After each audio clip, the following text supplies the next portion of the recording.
twice league average when you look at ground ball to fly ball ratio, well above what he has done in his career. That makes the infield very important for him. And look, when you look out there at second base, speaking of that infield, Luis Rengifo really, I was watching from afar last night, Gooby, while you worked. Rengifo looked really comfortable defensively. Yeah, and the big thing for Luis Rengifo was slowing down the game. He's very solid there at second base. He's turned 70 double plays at second base, 118th start at second. This minute 11 errors in his career. Very good. A great relay throw, too, from Rengifo last night. He's solid in the field and in the batter's box. All right, so away we go with Robbie Grossman, Jonathan Schoop, and Jeimer Candelario. 1, 2, and 3 for the Detroit Tigers with Miguel Cabrera. The Angels hope batting in the next inning. Now, you sat in this seat last night, and you sat alone because you worked remotely on that great YouTube broadcast. But I'm telling you, it's so much fun to see the sea of red coming in on a Friday night as the first pitch. A little bit low. Glad to have you with us tonight. We're underway. 1-0 the count to Robbie Grossman. Yeah, this is the way the energy built throughout the entire game with the Halo Nation down there in the stands in force last night, 31,000 plus. Grossman last night pitched in. Certainly he was 1 of 4 with the walk in that opening loss, that 7-5 loss for the Tigers. Began his pro career back in 08. High school star in Texas. That one zips over the outside corner for Alex. 2-1 the count. Alex working with Max Stassi behind the plate. Max certainly has been spectacular offensively since coming off the injured list, but again, prides himself in doing this, working with his partner, as that one is hit hard. Did he pull it off the dirt? He did. Yes, and he held on to it. A shot, but right to the man we were just speaking about, Rengifo. Yeah, anytime you're highlighted on the defense, it's almost mandatory to make that first play of the game. So Luis Rengifo on a line drive makes a play. Grossman, always some good at-bats, tough at-bats against the Angels. Lines that thing, split finger changeup right at Rengifo, makes the play there just before it hits the dirt.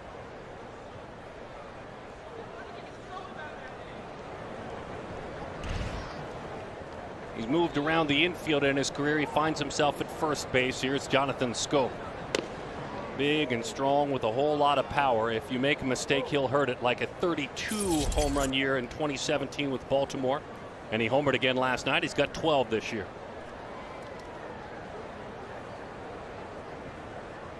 Especially as an infielder, you were teammates together as a second baseman. You're looking in some of the pitches that Alex Cobb would throw, so you would think a little bit of an advantage here for Schoop against Cobb. I've always been curious about that from the pitcher's perspective, Gooby, as that one is rolled out toward third, foul ball. But then on the other side, and you've kind of taught me this, reminded me again this year, you can't outthink yourself, and you still have to use what's best for you. Yeah, even if he knows you're going to throw like a power sinker in, you still have to stick with it. Sometimes as a hitter, you outthink yourself up there at the plate to get yourself out looking for a certain pitch, because you saw Alex Cobb use that when you're playing defense behind him, and sometimes you lock yourself up and miss your pitch. Ryan Blackney works behind the plate. James Hoyes at first. Fielding Colbert at second. Jeremy Riggs the third base umpire. Gets a little bit of help as that one stays up and in. A splitter that never split. Strike 3. Remember, going back to the last game for Alex Cobb, his splitter really didn't work effectively for him. There, you don't want to throw that splitter upstairs. He does get a chase and a swing and miss with it. There it is. He goes around it almost like you would have your sinker grip. He goes around that part of the baseball. Different we see for Shohei Ohtani when he throws his splitter. Jeimer Candelario, a man who was actually born in New York City and moved at about 5 years old to the Dominican Republic with his family as they went into the baseball development business in the Dominican Republic, and then came back to the United States as a Cubs free agent about 11 years after he moved to the DR. 1-0 the count on it. That one drops in there enough. He's trying to get what he needs to get, whether it's raising that arm angle just a bit, cocking the wrist a little bit more, trying to get dip on that splitter.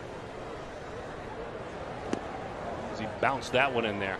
Already a higher percentage of splitters thrown in this game for Alex Cobb compared to the last game. Same thing with Shohei last night. He didn't throw a whole lot of splitters, didn't have a feel for it. Threw about 41% slider rate last night. And Joe Madden talked about that in the pregame show. He said his creativity on the mound for Shohei to be able to change the different pitch when he doesn't have a good feel for one. High strike, 2-2 the count. I love that word that Joe used. To me, it's such a compliment to an athlete. Creativity. And to do it on the fly, too, when you don't have a pitch working from the bullpen out to the game, man, that's not easy to do. So much of what a lot of these gentlemen do is scripted, especially in modern technology, as that one never got there. Everything up so far for Cobb. But to be able to freelance, to be able to be confident enough when technically you're a pitcher second and a hitter first, to be able to freelance is awesome.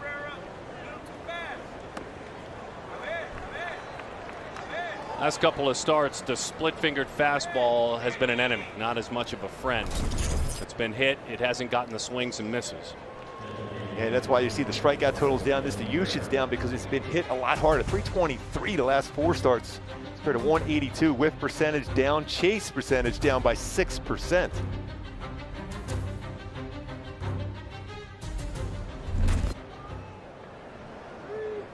What an amazing journey it's been for this man.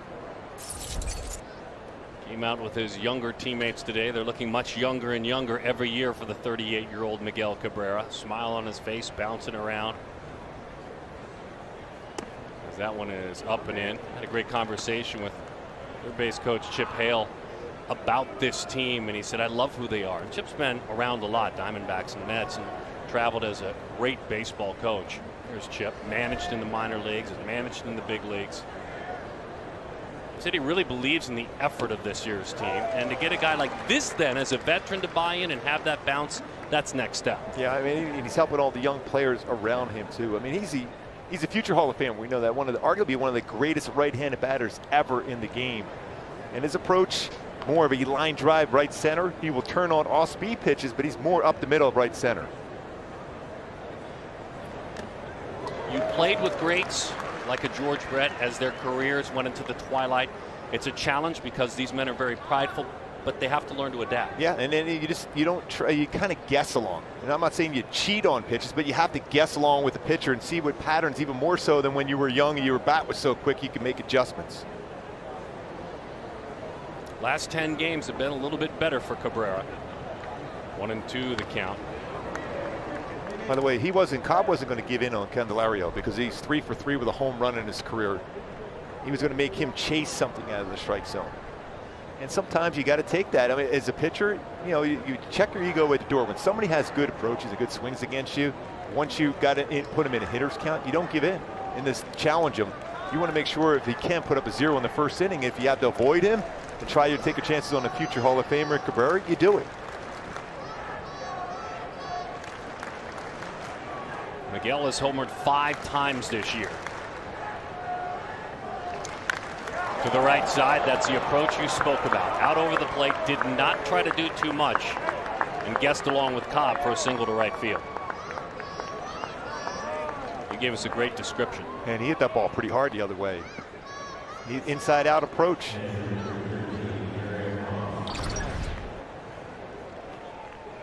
Tried to go inside a little bit more of the plate and down.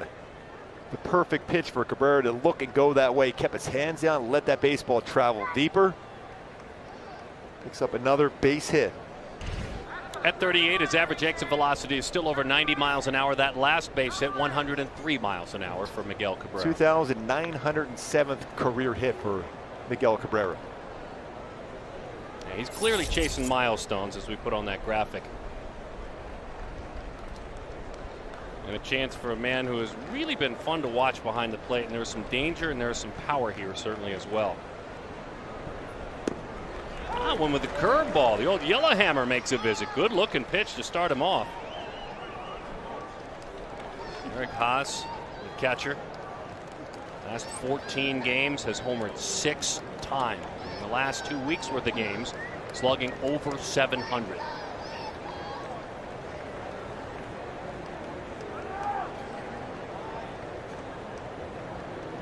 And he's a fun story because when he was moved from the Indians organization to Detroit, he came home. He's from Dearborn. He's a Michigander. He went to Divine Child in Dearborn.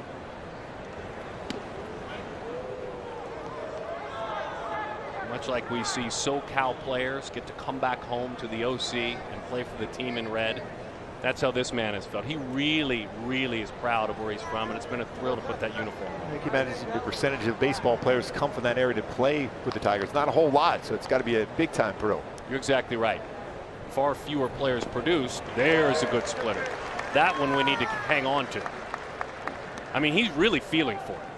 And that one, when you see it start at the knees and then below the strike zone, that's when you know he's got a good feel for it. Straight down. That lateral movement goes into the barrel of the bat, and that's when he runs into problems. I'm always curious. I know you need to repeat so you don't do anything that tips it off to the hitter, but I'm always curious what the essential perfect arm angle is for that pitch.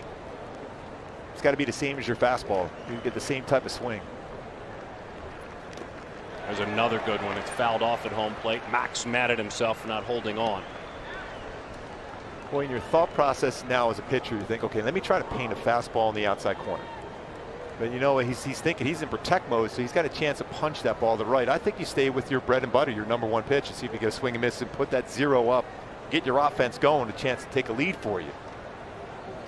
With the understanding, folks, you've been watching with us, that it has been a C+ pitch at best this inning. He's really trying to find it. So let's see. Last two have been very good. That means he wants to change up the signs. Not real comfortable with that pitch selection. That's why I gave the info out there. Night off for Fletch. Keen Wong is at third. That's the lineup. As Jay Up takes low. 1-0 the count to Upton. 328 on base, 472 slug, 14 home runs on the year.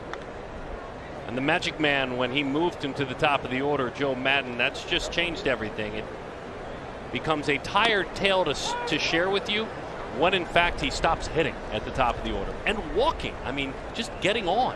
Yeah, you think about his last 16 games in which he's reached base, 16 games in a row, 328, you know, slashing on base at 458, 621, 18 runs scored with 10 RBIs. Yeah, you had me at 458 on base for sure. Jose Uranus at 29 years old, 13th start of the year, 5.16 ERA. He's coming off a tough one against the White Sox.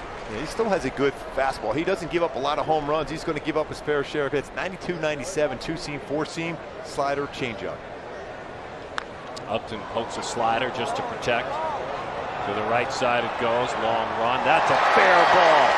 Just protecting a breaking ball away.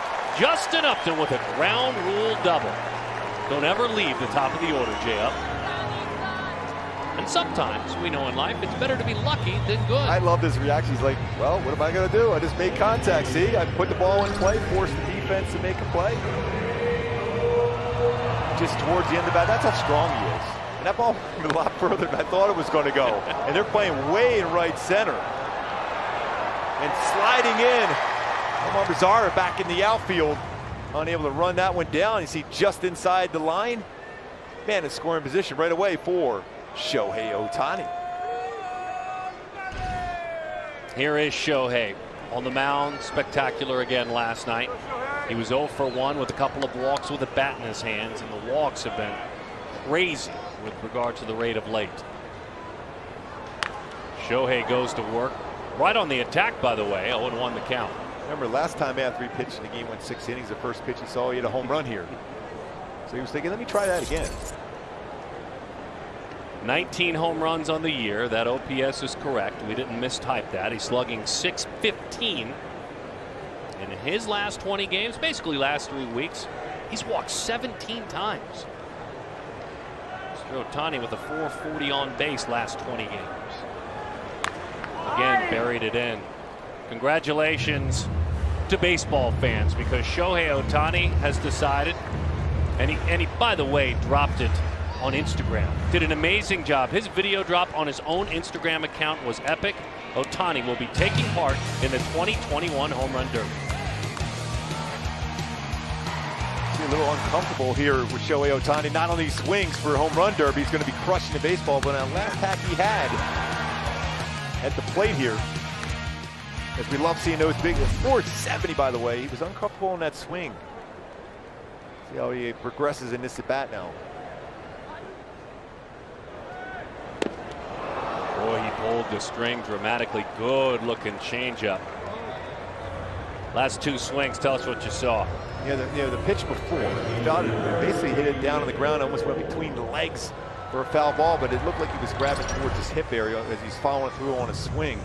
See, that goes right off the back. Slam home run. Has that slugging percentage bouncing up a little bit more at 442. 7th home run of the year.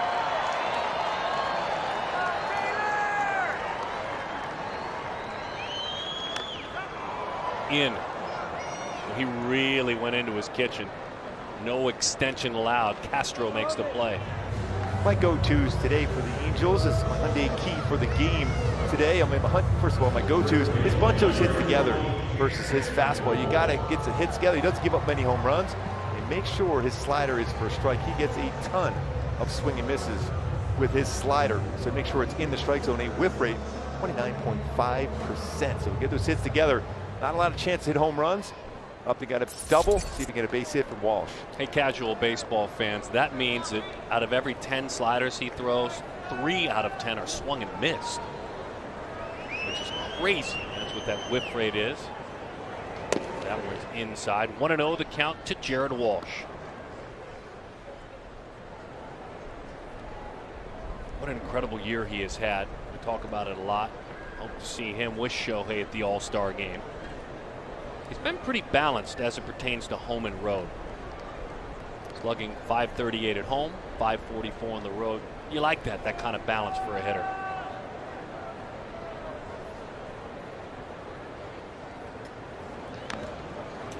He loves that changeup, doesn't he?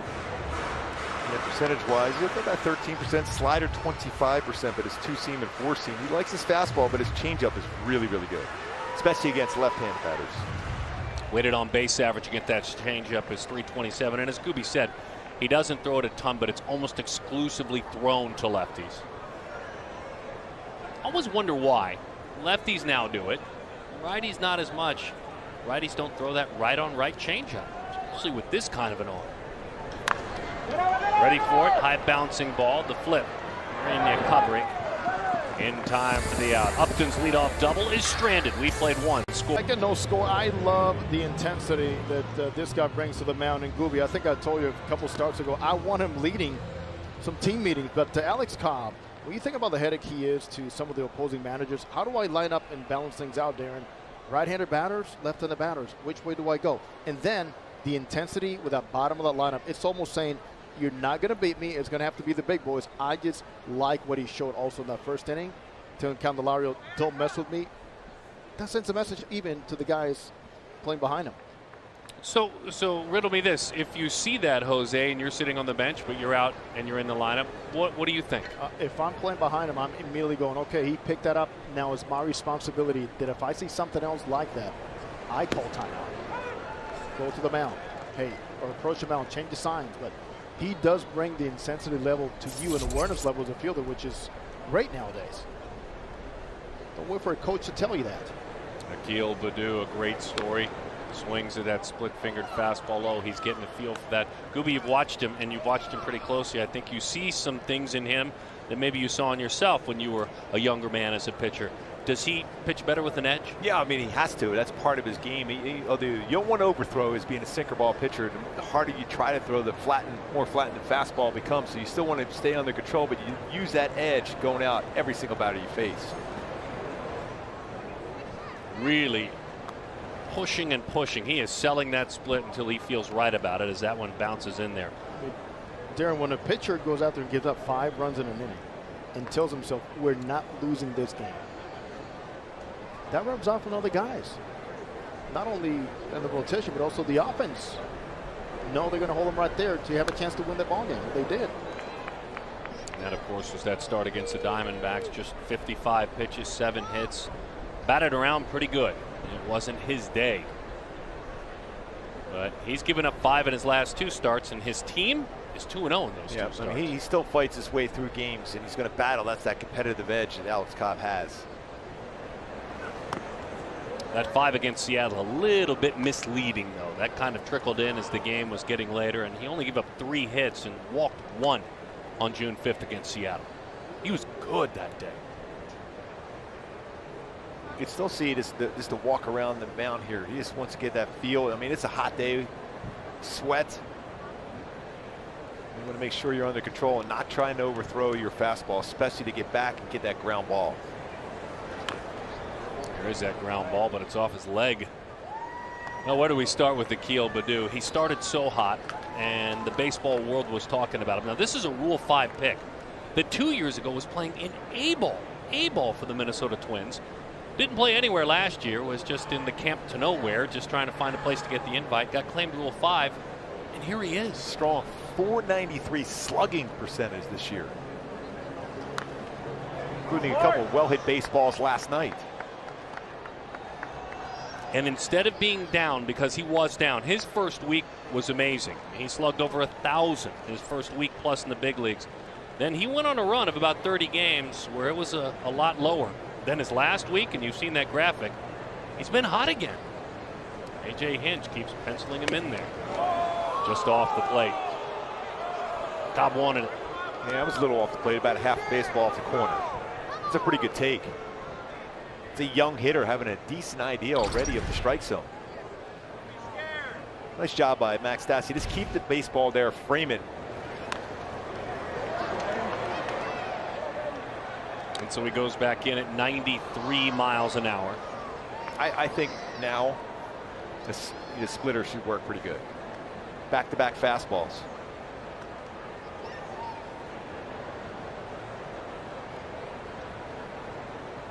Just trying to find the right combination. He's thrown a couple of baseballs away, just trying to find one that feels right.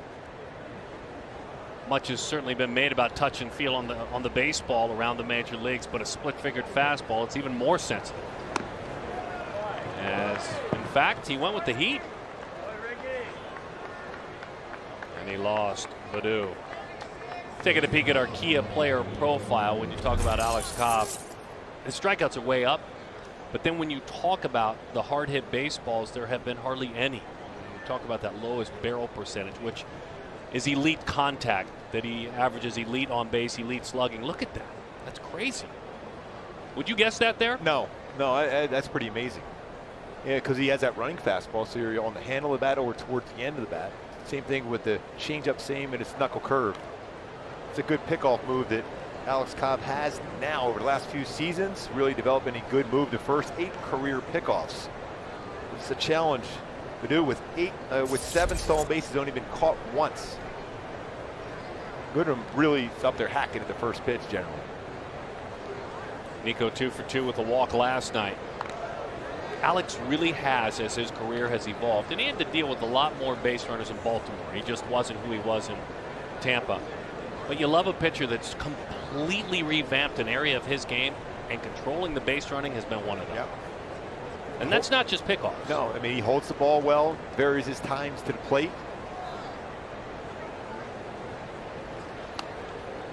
He's having a real tough time bringing pitches down in the strike zone. Sometimes when you remember that last game out, he didn't throw a whole lot of pitches. He was knocked out of the game after 3 innings, so a little bit stronger. You're in a 6-man rotation. So he's amped up. He's throwing a lot more fastballs upstairs. He's got to live downstairs with his sinking fastball to get ground balls.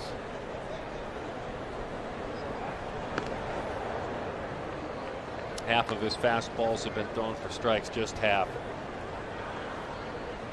So is it when you lift that leg, you hang over the rubber a little bit longer to let the arm get on top? You try to. Yes, you want to slow down the running game, but if you hold the ball enough, you're still going to be able to do that and still have an effective delivery.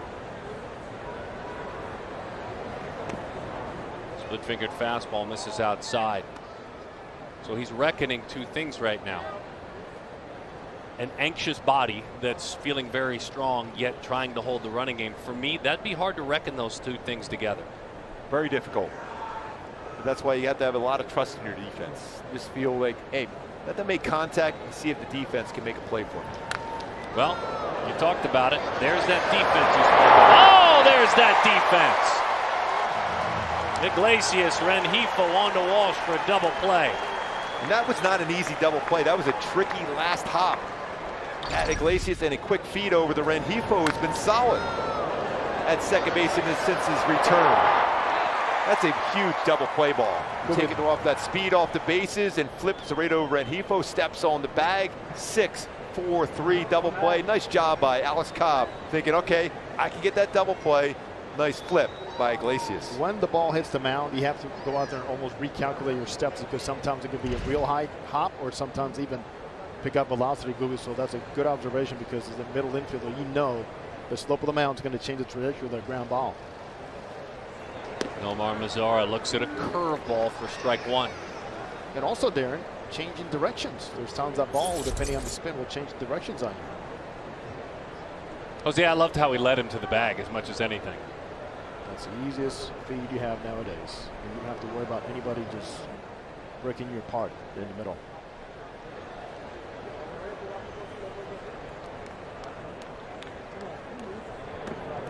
Boy, Luis Rengifo is basically a right fielder right now. Mazara's got big time power at the plate, and he is way out there. Right field is the second baseman. Remember that play by David Fletcher last night? What an outstanding play to finish off the game, playing deep down that outfield grass, and a tricky hop against him to finish it off the Tigers last night with Marcel Iglesias on the mound to pick up the save. 2-1 the count to Nomar. 256 on base. Hops right through the wickets and into center field. He was ready.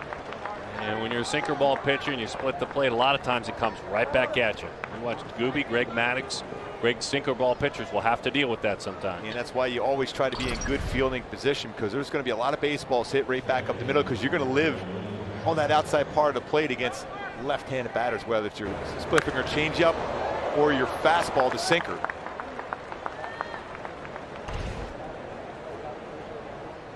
Just watching this Tiger team the last two nights, they put up a really strong at bat. Every single one of these batters, 1 through 9. If you didn't know who Willy Castro was, the COVID-shortened season last year was him stepping onto center stage. And the curtain came up and he was spectacular. 36 games, .550 slug, homered 6 times. This year, numbers a little bit down.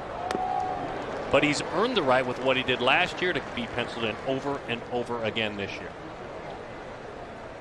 Still 24 years old, a young man out of Puerto Rico. 6 home runs this year. 1 of 4 last night. That's a pretty good split finger changeup from Cobb, because Castro is crushed off-speed pitches. 444 batting average coming into this series on off-speed pitches.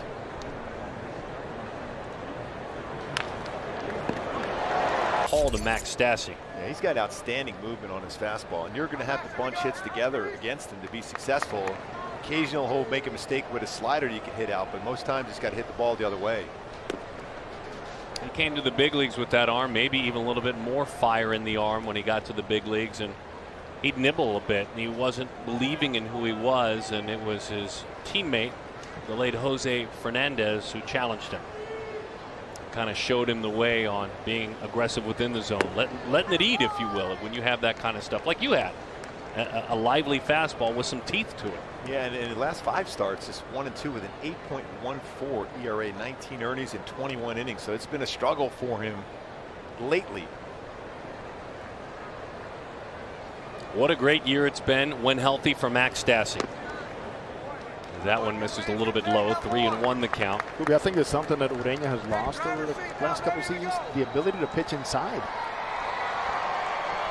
He was known to get you off the plate. Yeah, especially his ass Ronald Acuna Jr. a few times. Take a look at StatCast 3D, powered by Google Cloud, and what he throws as far as his usage. Sinker, 48.5%, slider, just under 25%. That four-seam fastball, just under 14%. His changeup, 3. And the big thing with his four-seam fastball, more of a riding action in the upper part of the strike zone, that sink action with his two-seamer. His slider, though, is his pitch he loves to go to a lot of times with 2 strikes, although 3-2 count, probably go back to his bread and butter, his fastball.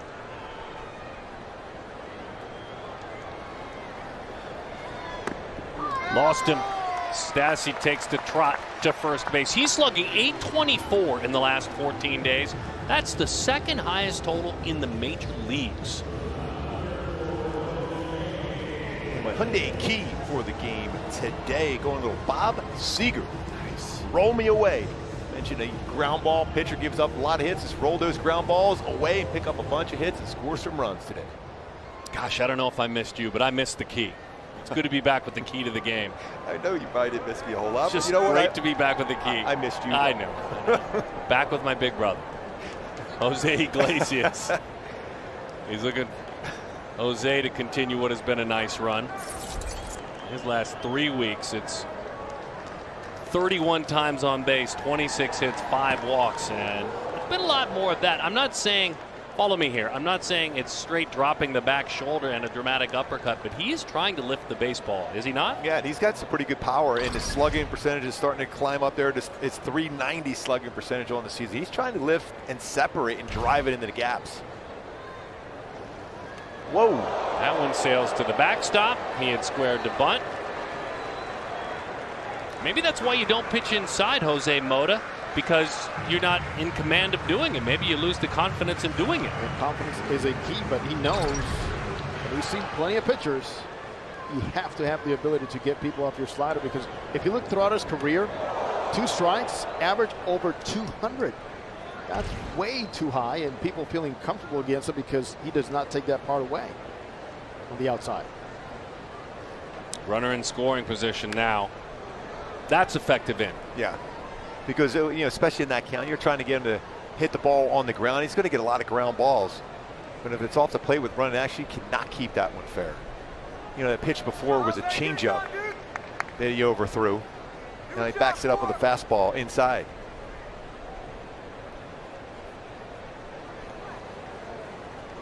One of 2 with the walk last night, Iglesias. I mean, this is a time, especially back-to-back innings, where you have the leadoff man at second base. You have to, at the very least, if you're going to make an out, you have a productive out, hit the ball on the ground to the right side. You have to move Stassi over. Ideally, you like to drive him in, but with an out, you want to make sure you advance him to third base. Jose very familiar with Detroit and the suburbs like Dearborn and Bloomfield Hills and Birmingham. Remember, he was a Tiger for 5 years. That one is low and outside, 2-2 the count. Both pitchers early on are fighting their secondary pitches.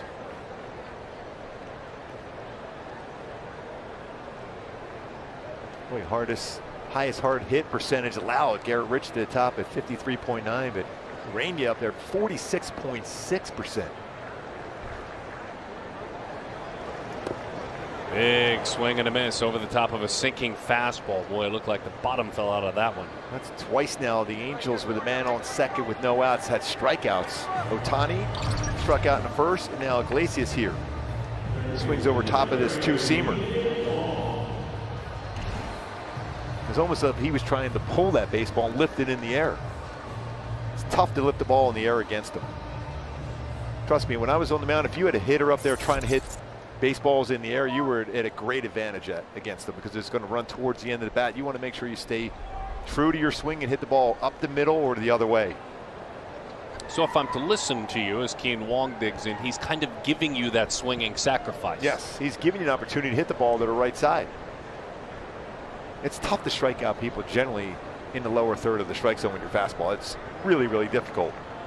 And you look at his strikeout numbers, you can tell. This 37 strikeouts and 61 innings pitched coming in the game, but 2 tonight in 2 innings. In a time in the game where strikeouts are on every street corner. Every pitcher's strikeout rate has gone up. This man's hasn't. It's below his career average, and he's well below league average. He doubled last night. He needed a night last night. His previous 11 games, he had scuffled 1 of 21 without a walk as well. Fletch gets the night off, which means he's available.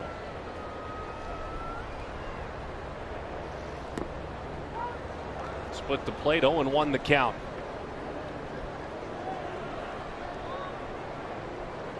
It's a pretty good movement on a 93-mile-an-hour fastball.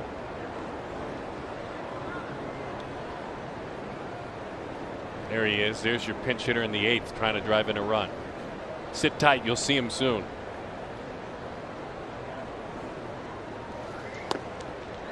Good take. We see both Cobb and Uranus do the same thing. It's I'm a sinker baller. Watch me rise the fastball. Yeah, and so far his fastball, he's thrown 11 on 9 of them been for strikes, but it was sinker.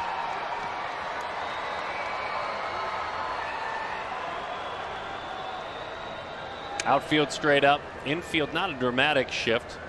Maybe one step to pull. Great shot of folks still filing in. What a great angle that is. You're sitting with the fans now, folks.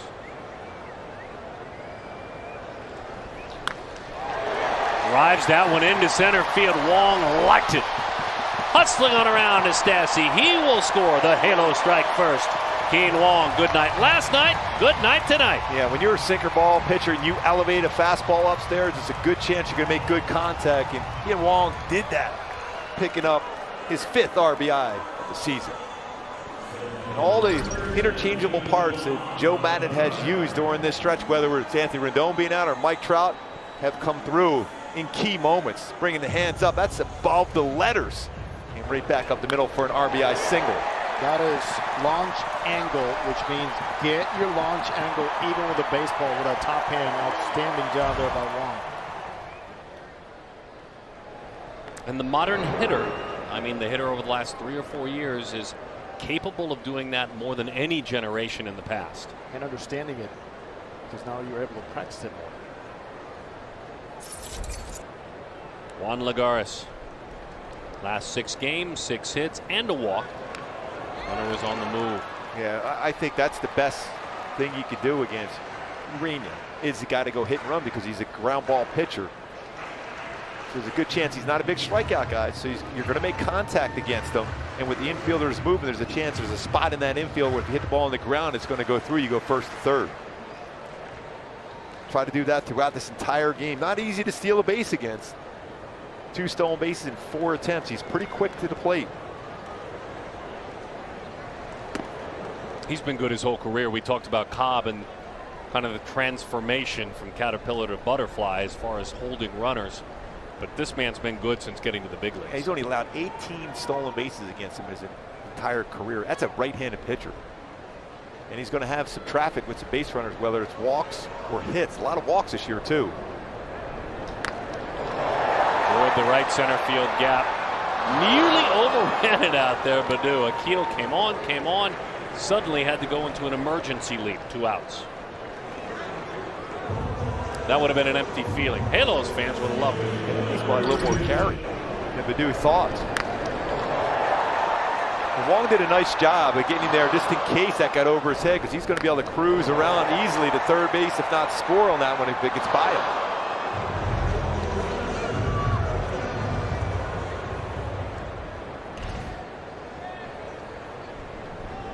Luis Rengifo with his glove, with his bat. Really was fun to watch. Played like a very confident player last night as he goes right to work and rolls it into the Tigers dugout. It's a year in which in the major leagues as an Angel, he's 3 of 18 with a walk. At Salt Lake City AAA, in 30 games, it was a .402 on base with 5 home runs.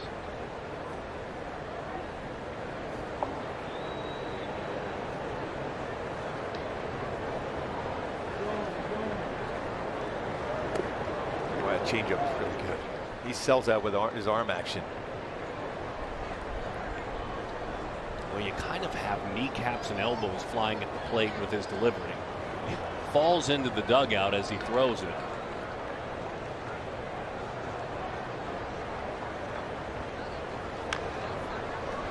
Rolls that one foul. There's another.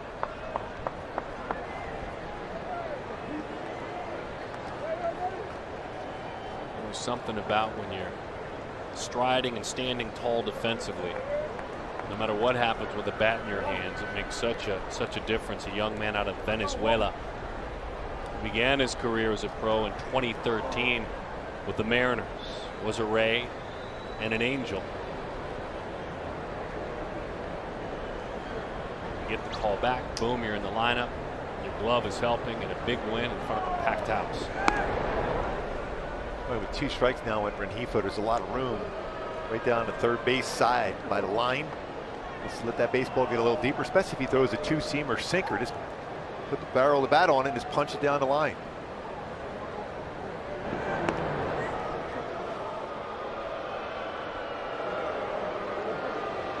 These are the times as a pitcher, though, with an 0-2 count, you're anticipating that he may be on the move if I throw a secondary pitch in the dirt. That's why you're seeing some throws over there. Runner is on the move into the dirt. Throw down. Wow. Well executed by the Tigers. Haas put it right on top, and Candelario quit peeking with giving location what you're seeing from second base. Curveball, strike one to start him off. And you'll see that as the game progresses. His knuckle curve, if he's feeling good, no blister issue, he'll throw his knuckle curve, especially early.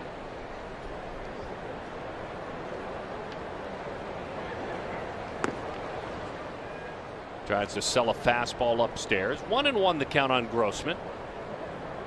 Lined out to the second baseman back in the first inning. Houston, Minnesota, Oakland, Detroit.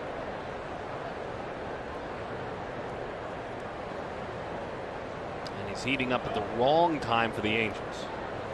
Got on twice last night, but his last couple of weeks were really good.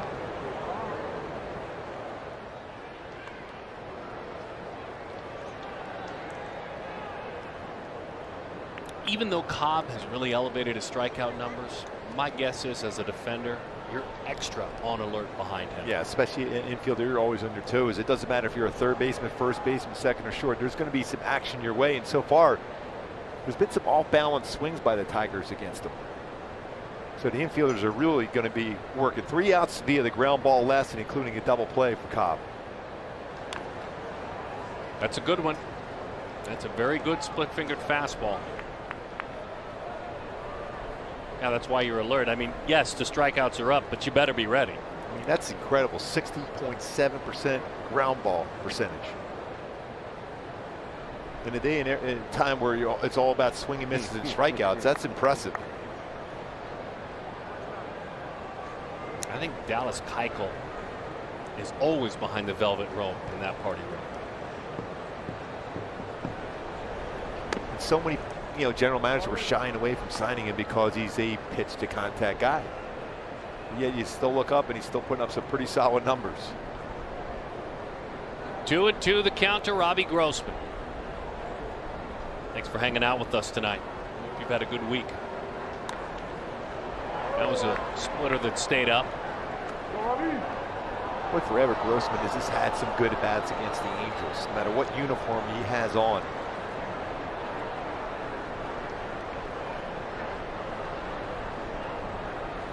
Coming into this series, 290 career hitter against the Angels with 26 RBIs.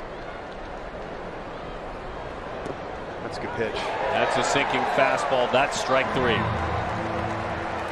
Third strikeout. That's his best two-seamer he's thrown today. That sinker. Throws it in at the hip of a left-handed batter, freezes him, thinks it's a ball, runs it back, catches the corner. No doubt a strike at 93. That's some serious movement. A great view of that one as it came in out of his hand and then where it ran back and catches the corner. Alex goes to work against Jonathan Scope. 1-0 the count.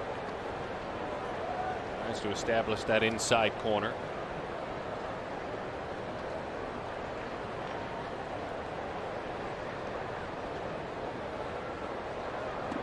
Well, the interesting thing about that, they were teammates, and I've seen Scope over the years. He crushes inside fastballs. So what Alex Cobb is throwing is a fastball in off the plate. Try to get aggressive on him, see if he can pull that one foul. Because if he catches the corner with the fastball in, that's going to be trouble. I feel like you grade ones, and Alex aspires to be one of those, and at times really pitches like one. You try to put that stake right up against the lion and just, tantalize him, but you don't put it all the way in the cage or you lose a hand. You throw to happy zones, but not right at it. Yeah, you have it start there in that spot, and then you run it off the plate because Scope is super strong. Crushed one last night off of Shohei Ohtani. I mean, you've done a lot in your life. Have you ever fed a steak to a lion in real life? No? No. They scare me a little bit, Lions. Yeah. I always like to see if metaphors actually really apply to Goofy, because he's done it all. No. Elevated fastball will do it again. Yeah, look at the barrels in June. Again, a barrel is a combination of the exit velocity meets launch angle. That would equal 500 on base and 1,500 slug. So that's hitting baseball really well. That's why you try to avoid those happy zones for a guy with this type of power.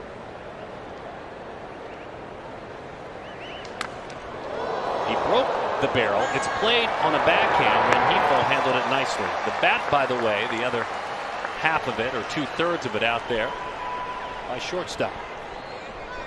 That is not a barrel. Yeah, I was going to say, does that count as a barrel? No, that's flying? a different kind of barrel. But that's barrel distance, though. Those are the kind of barrels that you pitchers wanted to actually mount in your living room, right? I mean, I'll be honest with you, I like that at bat better than a strikeout. I Always know. did. Oh, yes. Especially when you get it out with it. If it falls in for a hit, no. But when you get it out after you shatter a bat like that, that could be his gamer, which he's had a lot of those barrels. So he's no longer going to have that going forward. Jeimer Candelario sees an off-speed pitch, a curveball, kind of hovered over the outside corner, but it's 0-1. This will be a really interesting at bat here. Cobb had words for him, maybe thinking he was tipping location. You mentioned 3 for 3 with a home run against him in his career. Now he walked the first at bat.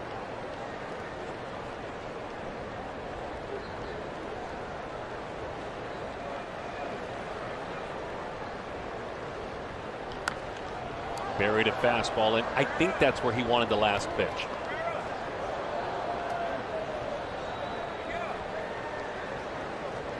It's always a challenge with a running fastball. If you want to pitch glove side, boy, it's tough to get it there sometimes. So you'd like to be able to finish off Candelario right here. What do you want? 60 pitches. I'm going with the thing. Split finger changeup. The 1-2. That was it. Too much of the plate. I think if it goes down just a little bit further down and away, it's a perfect pitch because he took a little bit more off that one. His split finger changeup has been around 87, 88. That one was at 85. So he was out in front of that, but that's the only reason why he didn't hit that one better.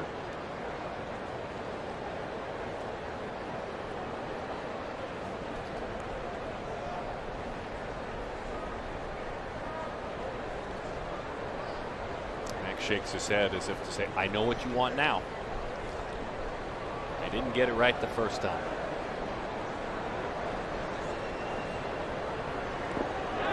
Throw him a breaking ball. Stand here and line up well. First of all, the patience by Taylor Ward in securing the baseball. And then the alignment, Gooby. It's very important that you keep a straight line towards that base where you're throwing to. On the ground, ranging behind the bag, the shortstop Goodwin fires in time for the out. The man we were just speaking of, Rengifo, rolls out 6-3, his first at bat. He's been doing a nice job. The big thing with Luis Rengifo, whether it's in the batter's box or in the field, is trying to slow the game down. I remember Albert Pujols told me this a couple of years ago with Rengifo. He said he has so much talent, you just have to, 2 things, trust his talent, and 2, slow the game down enough to be able to make it easier for him to go out there and perform. He's understanding more too. You know, each time he's been sent down, like when they're telling him something, Darren, slowing the game down. Start with your hands on time. He says he can apply it easier now when he gets sent down because now he understands why they're saying it. You know what I mean? Makes sense? Absolutely. Absolutely. And rare is the player that comes, sticks. It all makes sense, processes it clean, and sometimes that up and down is the best thing. So nearly 85 miles an hour, guys, on that throw from Rengifo last night. And to me, that's incredible because that's a long throw. And to set throw, you're not really getting to warm up, wind up, get a running start. And it's in your hand for less than a second. You throw it 85. Yeah, it's all about getting your body lined up, turning your body because you know you're going to make that throw to third base right away. But it all started with Taylor Ward, a good, firm throw to the cutoff man to be able to allow Rengifo to make a textbook throw to Wong to get it out. That was a huge out at that point of the game. That helped the momentum going for Shohei Ohtani. 3-0 the count. Justin Upton had an excuse me double in his first at bat to open up the bottom half. Justin Upton has earned a walk. Shohei Ohtani All right, let's play projection time. This is always fun to do. And look, he's kind of been keeping it up. In 162 games, how about 46 homers, 25 stolen bases, and in 128 innings pitched, 177 Ks. I mean, you think you look at those numbers, there's no way, but the way Shohei is performing, they may not even be close to what he's going to end up having at the end of the season. He's been that good, that efficient because of not wasting the energy he has and making sure every single day he's prepared to physically and mentally play the game of baseball at the highest level. If I didn't remind you earlier, find him on Instagram. Go ahead and follow if you don't already, and check out the video he dropped today about the home run derby. Swing and a miss, way out front of a changeup. Struck him out on a changeup the first at bat. Came right back with another changeup, just out in front.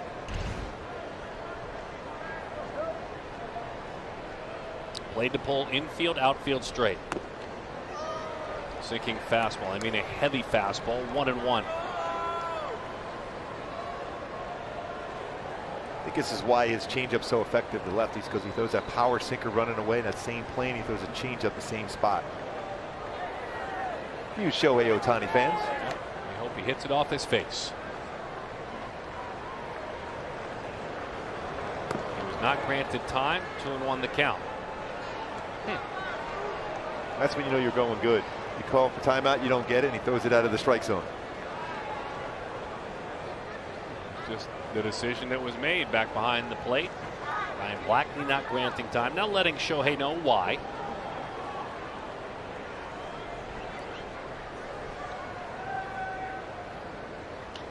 Shohei skies it towards center field.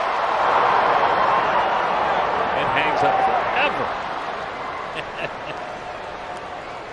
Baddoo makes the play for the out. I mean, that hung up a long time. He was just out in front. The front hip opened up enough, but he kept his hands back. Enabled him to make good enough contact. He just, I mean, if he stays back at all in that one, that's crushing the rock pile at the left center. Just for fun and kicks, we like numbers, right? 100.4 miles an hour exit velocity on a fly out to center. And that's all with his hands and wrists. Incredible how strong he is. And as long as that hung up, I'm told out there at St. Archer Brewing Company in right field, that great spot up there, they actually poured and distributed 12 beers while that ball was in the air. And made a couple pretzels while they were at it? Yes. Shohei, the thirsty fans, thank you. Yeah, and he was agreeing with you. He's thirsty. 0-2 the count on Taylor Ward. Haven't had one of those pretzels yet, Gooby. I remember this one time when I was off on that night, and then you decided to get a bunch of pretzels for everybody. And then I came back the next night. Nothing. I'm sorry, did you say something? 0-2 the count. Ward drives that one toward left, toward the corner. It goes. It's down. Bounds up against the wall. Justin Upton, here he comes. Butter sends it to the plate. The relay, the slide, safe at the plate. I really like what Brian Butterfield did. Even though Grossman got to that baseball and Justin was there at the bag, he got to force the issue with two outs. And Justin, who runs very well, another clutch hit for Taylor Ward, another RBI, 25, giving now 6 doubles. A hanging slider. Should about get that slider in the plate. Got it in there quickly, but you see where Upton's at. He's just barely at that base, but challenging the throw to the plate. I love the fact that you're going to force the defense to make a perfect throw. We showed what the Angels did on that relay. Same thing to see if you could do that, and they weren't able to do it. That's the second run of the game here for the Angels.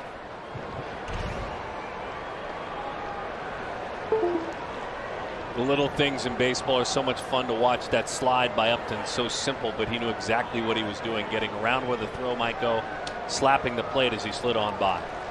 Here's Jared Walsh.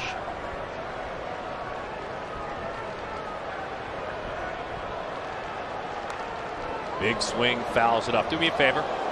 Take me back in the time machine. You're on the mound. You give up a 2-out RBI. How does that feel? It's really, especially when you have a walk involved in there too. So you think, okay, maybe I get out, I get that second out. But you know, you're upset because you feel, okay, I'm getting right back in that dugout. I made a good pitch. against Shohei Ohtani. He missed it, fly ball, and I'm thinking I'm getting through it. That's down 1-0. Now, this is the type of innings where everything kind of mounts against you because some negative thoughts have crossed into your mind. I always kind of felt, you heard what Gooby said, folks, that it can be poisonous. You can release some poison with a 2-out RBI. Yeah, because then you think, uh-oh. And you've struggled. We showed what he did his last 5 games, an ERA over 8. Now, if you're on a great roll, you think, okay, I'll be fine. That's all I'm giving up. But now you're thinking, uh-oh, this could be a big inning against me. I still go back to what Brian Butterfield did, third base coach. He was outstanding on that play. You saw Robbie Grossman getting over in that corner. He had to turn around and make the throw to the cutoff man. So that gives him a couple steps for Upton. And then he's going to challenge the relay throw to the plate. I thought that was excellent what he did. And Upton able to score the second run. Say good evening to the sun. Enjoyed our day with you as the beautiful sunset here at the Big A. By the way, there was some lightning last night. Over Was there? in Santa Clarita. I was driving home last night. There was some lightning, thunder and lightning. Desert storms are coming back the other way, huh? Coming back to the coast. To get out in Palm Springs and all the way out to Arizona.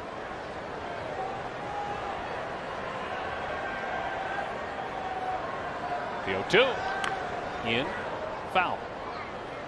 We'll do it again.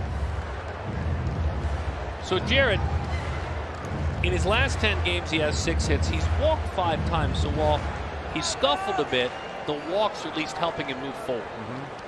Allows him to track the baseball a little bit better. Always when you look at a streak, especially if it's a negative streak for a hitter, make sure you find out the on base.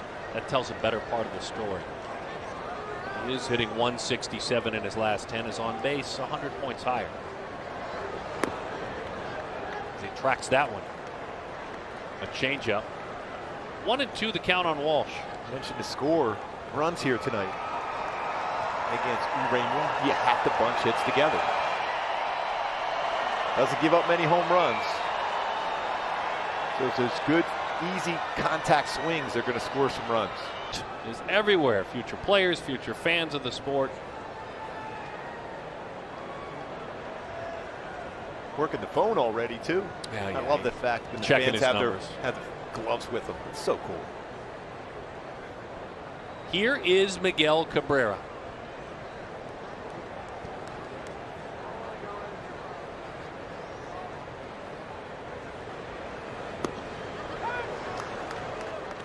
He's had enough of a feel for that curveball, and remember, he struck out Candelario with a good old-fashioned hammer curveball in the dirt to end things in the 3rd. It's kind of a sneaky pitch for him. We don't talk about it a lot. It's got pretty good spin to it, his knuckle curve. The interesting thing about Miguel Cabrera this year, you would think as you're getting older, you'd be jumping on the first pitch. His numbers on the first pitch put in play. 0-63, just 1 for 16. So in this series so far, he's been pretty patient on the first pitch. I still want to take a chance with just grooving a fastball against him first pitch as he chases a splitter out of the zone. Shohei threw him some nasty sliders last night. He hit him with a splitter. We got him to chase twice on sliders. It was a fun moment when he got hit with the splitter and then acted like he wanted to fake brawl with Walsh when he got to first. Still such a great sense of humor. That's a good fastball. Got a kick out of this, Gooby. You were calling the game. Yeah, this splitter up. We were glad. You never want to see anybody be hit, but you got hit in the arm. Shohei obviously didn't want to do that. And then when Shohei got down the first base on a walk, little shadow boxing. Shohei, he wasn't giving in either. He was taking that one off the jaw and then moving back. Body blow. Two guys that have a great time playing the game, Gooby. I mean, Miguel Cabrera was known for years. In fact, he kind of opened the Pandora box, Darren, on the interaction with the fans years and years ago. Remember that? Absolutely. Taking their popcorn, taking their nachos, batting gloves, gifted. Tell you what, he's having a tough time. With heat? Yes. He's got a good chance on a fastball in that inner half and down. He can go inside out, but away. Fastball had some good movement. That's one of those fastballs he'll throw a lot to left-handed batters, but he's been pretty effective this year throwing the righties too. It looks like a ball, and then you got to try to make contact. As you see, it's going towards the strike zone.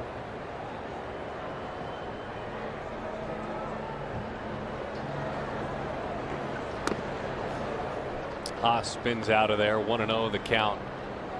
Well, whether you play for the Lions and you're playing the Bears, or the Red Wings and you're playing the Blackhawks, or the Pistons and you're playing the Bulls, or the Tigers and you're playing the White Sox, you get an earful when you go to Chicago. That one's right down the middle. And as we talked about earlier, for Haas, he went into Chicago, and again, he's so proud because he's a Michigander, and he had 3 homers in 2 games, and it never stopped, and he loved every minute of it. He got an earful the entire time in the South Side. Trying to say that the Bears and the Lions don't like each other in football? Is that what you're trying to say? Not a lot, I don't think. Or the Red Wings and Blackhawks? No. Chris Chelios put both those jerseys on in his career. No. The 1-2. Well, he tried that curveball again. Tried to get a swing and a miss. Throws it about 2 out of every 10 times. As we said, it's not the showcase pitch for him, but the whiff rate on that is about 33%. 3-2 the count. Almost looked like he threw that one sidearm. So far in this game, Ryan Blackney behind the plate has been pretty good. There's a couple pitches where both pitchers thought they were strikes, but they weren't. He's been really consistent.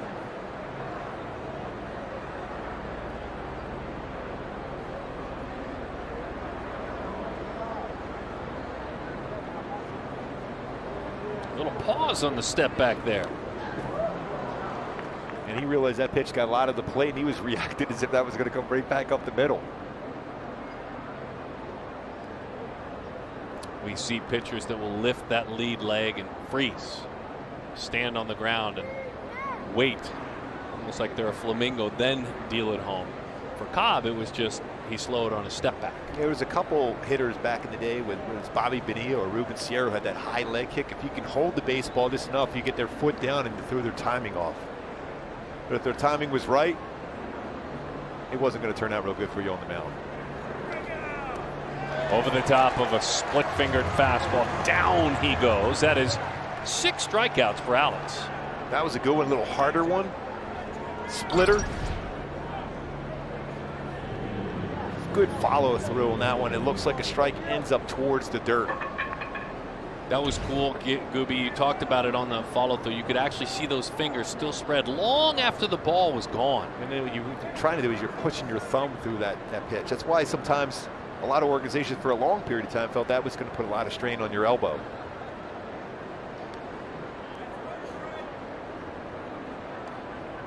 Oh, 0-1 the count to Akil Baddoo.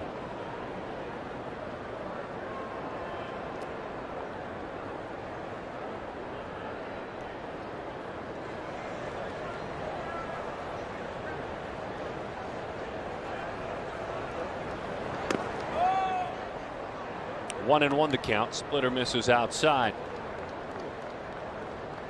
Georgia boy, still just 22 years old. Twins second-round pick in 2016.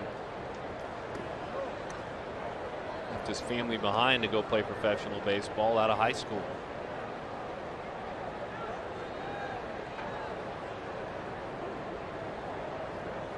Well, you can see how strong he is. 18 extra base hits this year.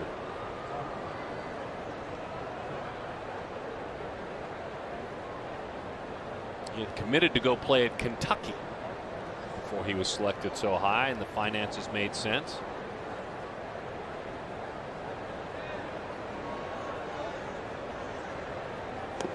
Oh my goodness. That was an A+ splitter. And a great adjustment from the splitter, the pitch before, to that one. You almost feel and sense that Alex Cobb saying, stay back, see where that pitch, those fingers, and how much that baseball drops. It starts at the belt and almost ends up in the dirt. Try to grab the inside corner. It's got a little bit more heat on it, but that's what the great Greg Maddux used to do all the time. Going splitter here. Working. We're going to take you behind the scenes a little bit with that magic pitch that both he and his mate who worked last night throw. As Max Stassi leads it off. First pitch over the outside. Misses a slider. 1-0 the count. Max walked and scored back in the second inning.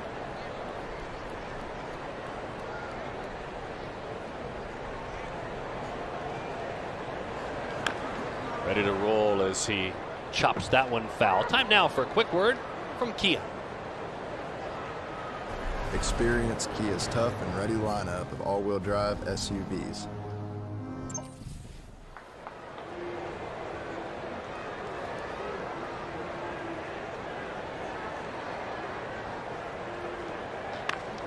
Rolls that one toward the hole, but it's cut off by Candelario. On across in time for the out. Now the splitter. Yeah, the difference between the splitter to Shohei Ohtani and the grip he will throw is compared to Alex Cobb. You got around the horseshoe as far as the seams for Shohei Ohtani, and right there it's almost because he throws that two-seamer. He's around both seams, and there's Shohei Ohtani's the way it drops. And it's all going back with the grip. You can have different grips as far as your splitter and have same kind of success as far as dropping straight down. Part of the reason why Alex Cobb does it on each side of the seams is because in the middle, that's will be his two-seamer. So there's not a lot of difference in the grip, and it's not going to tip that he's throwing something different for the hitter at the plate. Shohei goes, you know what, I'll even tell you what I'm throwing. And, and good luck. Iglesias takes a fastball over the inside corner. 1-1 the count. It's a finicky pitch.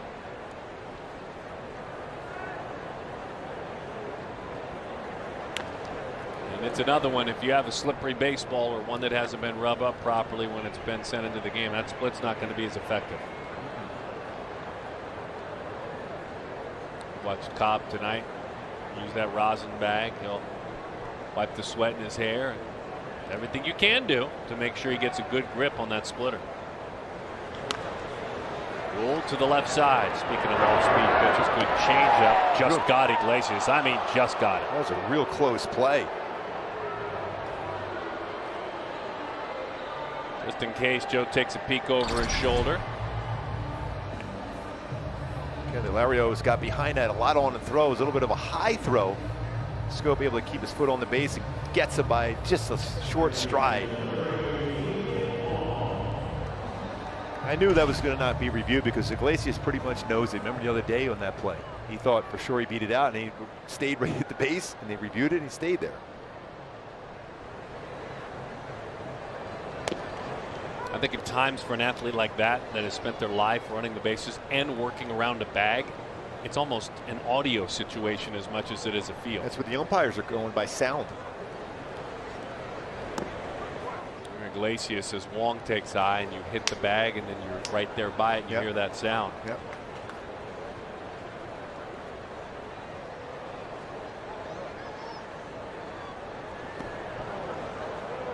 Changeup almost acted like a split finger there, didn't it, folks? 1-2. Keane with an RBI single back in the second inning.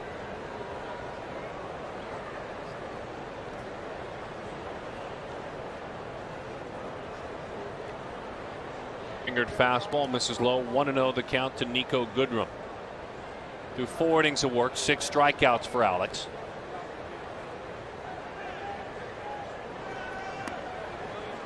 Over the top of another splitter that just kind of hovered there. Yeah, he'll throw the strike splitter and the one that drops out of the strike zone. 1-2 the count, 3 in a row. He knows Gooby's shining spotlight on it, so he wants to show him a few more.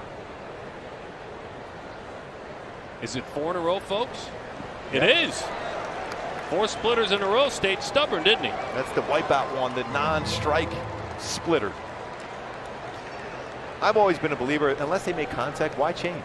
I've seen pitchers throw 2 or 3 sliders in a row, and they go, let me show them a fastball, and then bam. Until they make contact with it, go with the pitch. Especially when you throw a high percentage.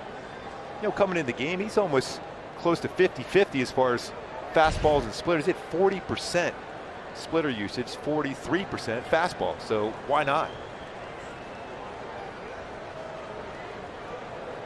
Game of hide and seek with Nomar Mazara and power, and he's looking for it. You may remember how he broke into the big leagues with Texas. And it was a guy who could help you in the outfield. Look at the size of the slugger as that one's in, but it was 20, 20, 20, then 19 home run seasons. That's 4 seasons in succession. Last year, 1. This year, 3. As I recall, his first major league home run off. I'm sure if Jared Weaver's listening and watching the game, he'll say, "Why'd you bring me up?" I said, "Well, I remember that game very well. He had a home run off of Weave, first major league home run." Hey, Jared. How you doing, friend? Why'd you do that to him, Ruby? Because we're friends. Okay. Yeah. I'm still waiting for his invite to play golf. I know he can play some pretty good golf right now. 1-2 the count.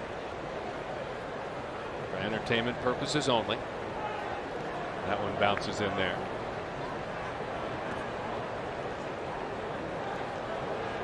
Two strikes. Shift is moved on around. Wong comes back and plays a true third. He was on the other side.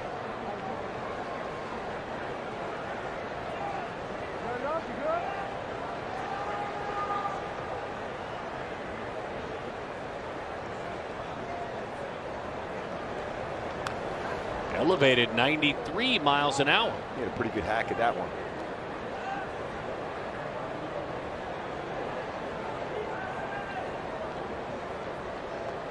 Boy, as a hitter, you're thinking, okay, he threw that baseball away quickly. I got to believe he's throwing a splitter.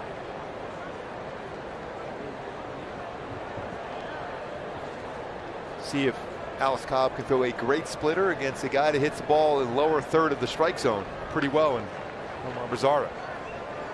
Quick reminder on Jared Weaver giving up that first big league home run. That Jared certainly had the last laugh, as he was a winner. That's why I brought it up. 3-1. That one's up and away. Want to take a trip in the smaller Wayback Machine, folks? It was Jared, Fernando Salas, Joe Smith, and Houston Street, the 4 Angel pitchers.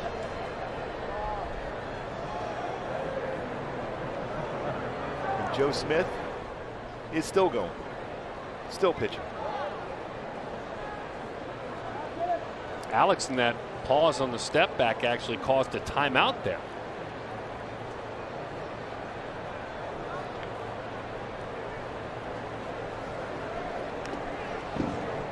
Splitter pulled that one.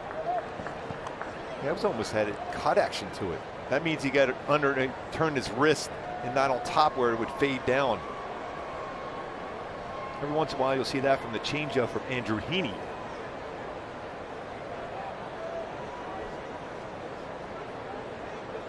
By the way, Weave was able to enjoy a beverage pretty quickly because that game was 2:43, so he did his thing. 3-2, got away with one.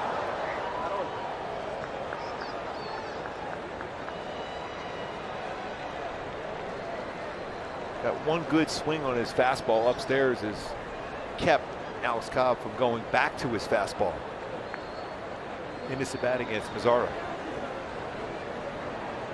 But he shook off a splitter to go to a fastball now. Outside corner, got the call. 8 strikeouts. Throughout this entire game, Ryan Blackney has not really given the pitcher a borderline pitch. It was really not a strike, and this is the first time. This is not a strike. That presented very well by Max Stassi. Didn't move the glove, kept it right there. That's how you get those calls. When you have a catcher, you bring it back in the strike zone. That tells you it's out of the zone. It's funny when you saw that one being called and you knew, you pointed it out to us that he was going fastball away. You thought, boy, that's an eye of a needle pitch for a guy who runs away. Breaking ball rolled right side. Right on top of the bag. Walsh is there on a slow roller. Castro is erased. That is 10 in a row sat down.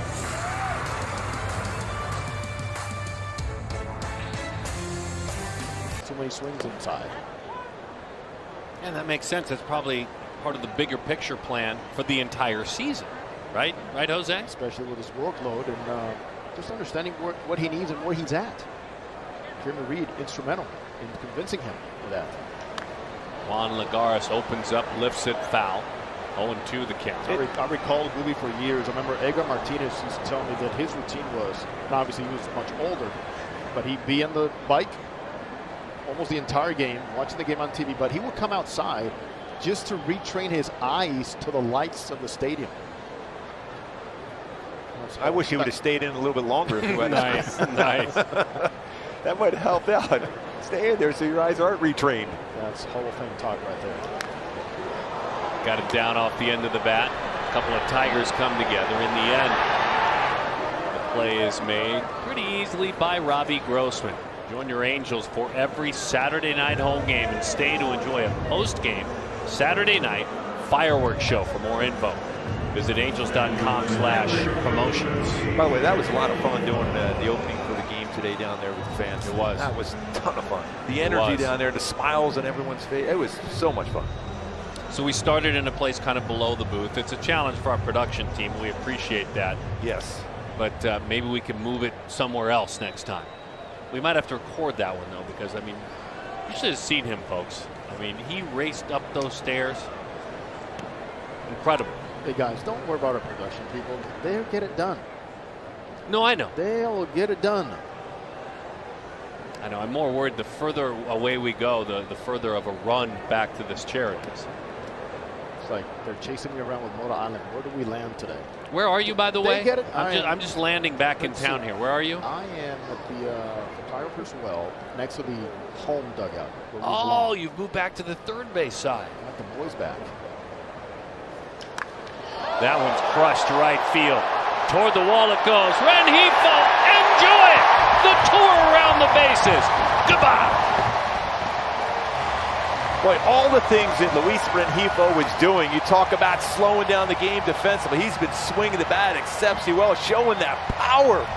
His first home run, second RBI of the year for Luis Rengifo. Covered it. The add-on run here in the 5th inning. Fastball, it's ran over the plate, and he was ready. Got that foot down, the timing, and they got the leverage. Barrel out in front and lifts it out. That's a huge run, a big home run for Luis Rengifo. It's great to see that for him. Always has had the talent, slowing the game down and showing what he's capable of doing. Justin Upton has doubled and walked. Rengifo, we talked about his time in Salt Lake City. In those 30 games, he had 5 homers. So he had flexed a bit in AAA. That's just the second home run allowed by a left-handed batter against Uranus so far this year. So that's not an easy task as a left-handed batter to lift and get one out against them. And Rengifo did it. Has be fired up his last 24 hours as an Angel back in the big leagues. I just still go back to that relay throw he made. Oh, that was amazing. That was early in the game, a huge defensive play.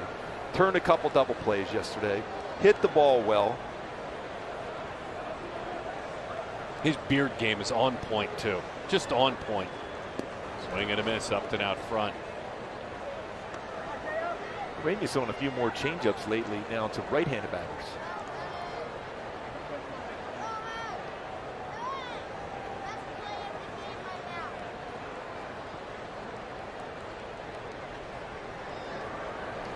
We talked about that earlier. Why not, right? It took forever and many generations of major leaguers to have somebody have the guts on the left side to go left on left changeup. Right on right, effective too. Jay up, having a night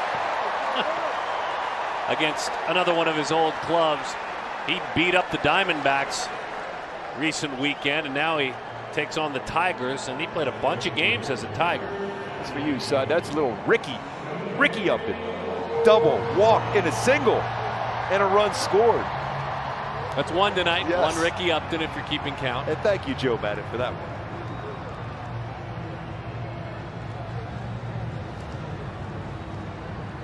Here's Shohei.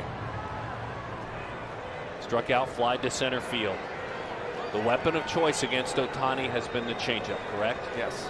and he's able to get him looking for a changeup and got a fastball by him.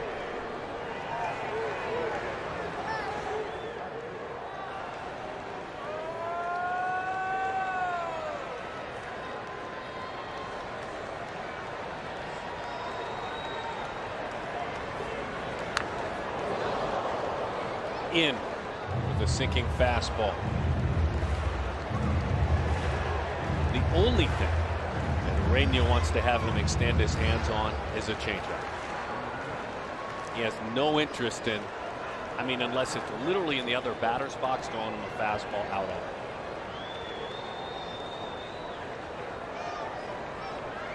Top 5 in that hard hit percentage. Good take on the changeup.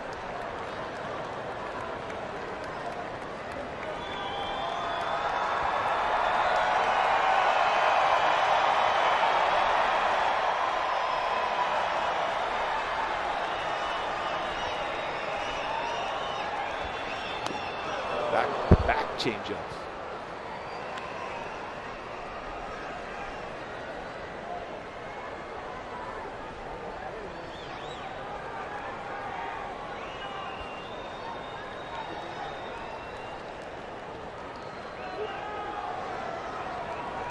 One and two the count on Ohtani. Back to it again, 2-2. That's 3 in a row. Remember down in Dunedin, they threw him 3 changeups in a row, and I thought that was going to be the pitch to get him out, and he threw it for a strike. I forget the name of the pitcher down there, and Shohei crushed it. So now he's tracking it. If it gets in, if it's in the strike zone, Shohei is going to hit it hard. It's either that or what, folks? A fastball in, do we think?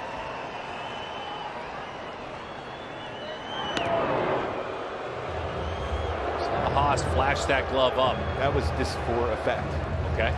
I think he's trying to make Shohei Ohtani aware of maybe a fastball up, but I got to believe he's going back to his bread and butter against him, changeup.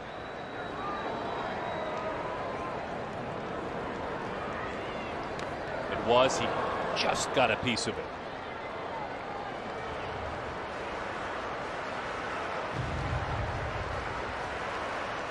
Upton respecting the athleticism of Uranus and keeping runners close. A very safe lead at first.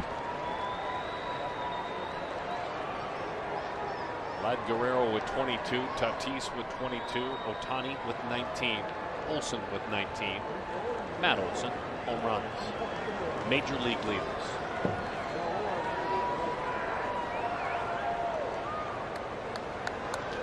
Shohei drives it to right field, toward the wall. On!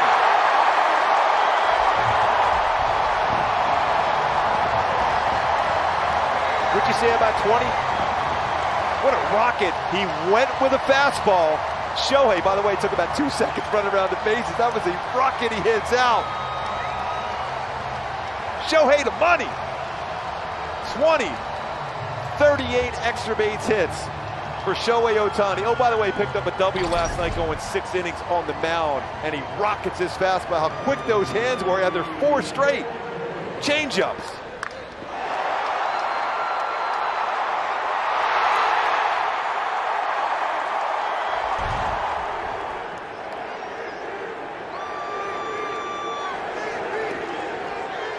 Crowd chants MVP down below and up above.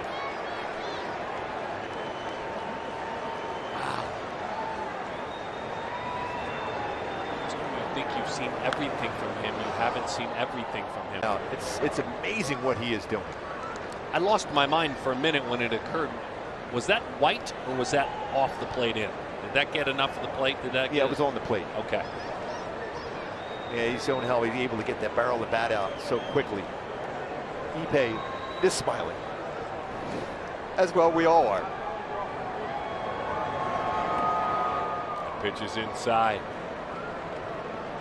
Hey, Denver. He's coming for you. The purple line of seats way up in right field that actually indicate a true mile high of elevation. He's coming for you.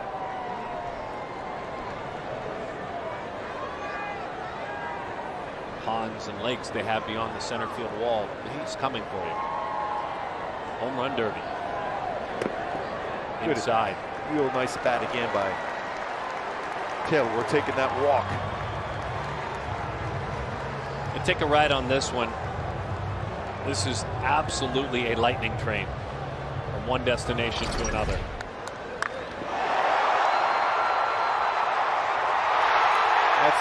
That is an absolute rocket. Remember that fly ball he hit? Yeah, he could have had 2 swings hitting that line drive before that last fly ball came down into Badu's glove and center.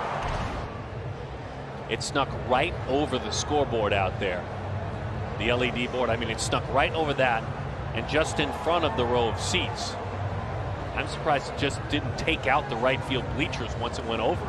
By the way, 2 more runs scored for Justin Upton here tonight, giving him 20 in his last 17 games in the leadoff spot for Justin Upton.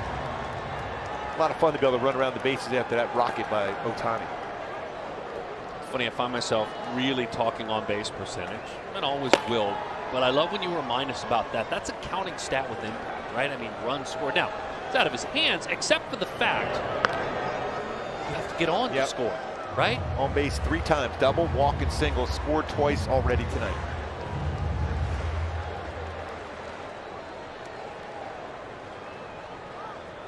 Yeah, Upton, we were talking about it. I mean, Justin played 2 pretty darn successful years in Detroit. That one misses outside.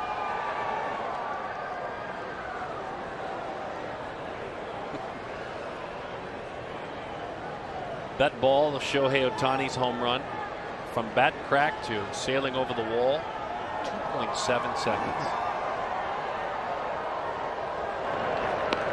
2.7? 2.7.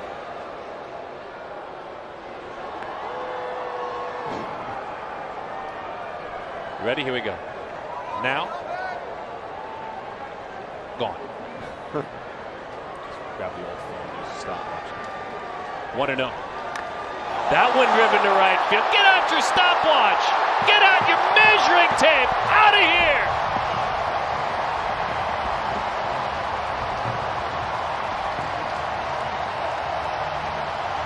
Boy, Walshy coming into the game, was talking with Patrick O'Neill on the pregame show, just felt that he was ready. He had a good session in batting practice, and Walshy crushes that one out.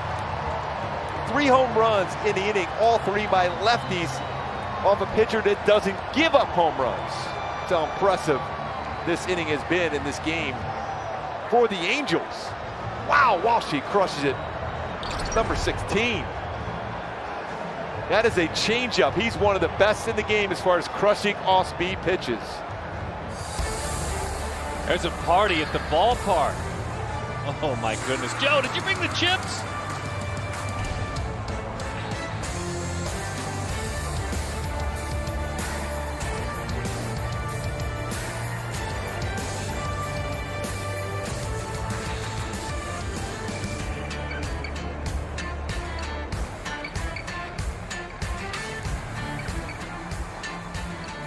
Might have stepped out for just a moment, and then things for the Angels went completely in the right direction. My goodness, as Brian Garcia gets the call. 3 home runs in the inning. Garcia on for the 25th time. Was a Miami Hurricane 6th round pick a couple of seasons back. You see what he's done this year. Opponents hitting just .227 against him, but a pretty high whip in 24 games. Wow. I mean, that's a pitcher who's given up 4 home runs in 61 innings pitched this year. 3 in 1 inning. By the way, we talked about that stopwatch that was needed for Shohei's. A little bit more hang time on the stopwatch for Jared Walsh's, and some more distance, by the way. Jared hitting that one 433 feet. That's deep into the bleachers. Here's Mad Max. Walked, scored, grounded out. Takes a little bit low from Garcia. 1-1 the count.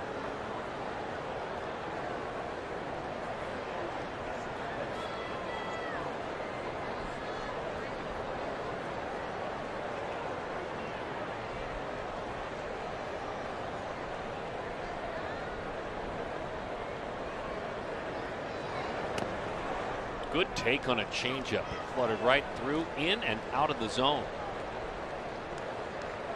He's got good fade action with his changeup fastball. Good fastball. 92, 96 and slider.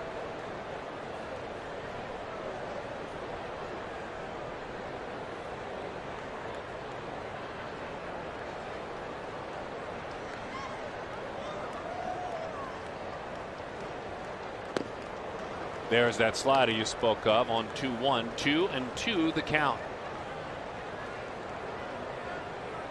Mike Stassi up Central Northern California part of the world. He's one of his mentors, a young man that a mentoree of his, who now catches in Arizona, is off to the World Series in Daniel Susac. And it's cool when you think about a guy from your hometown who's made it to the big leagues. Now you are many years behind him, but you watch that big leaguer. He hears about you, has time for you. Max actually saying today, I'm excited for Dan and the University of Arizona. We've been texting today. That's really cool. Today. Yep.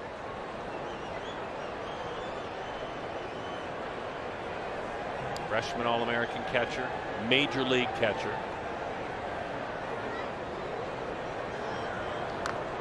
Fouls it back. I said, so you're his mentor. Who is yours? Who are somebody that you think of at the big league level? He said, well, I can't think of anyone when I was an amateur. But when I became an A and I was a very young player and I was coming up the ranks, it was Kurt Suzuki that had time for me. A lot of people will say that about Kurt Suzuki. By the way, he's out there every day during batting practice in that first or second group every day. Kurt Suzuki. A couple hits last night. Stassi hits it hard. That's a nice play, ranging over to his left. The shortstop Nico Goodrum. Time now for a word from Jack in the Box.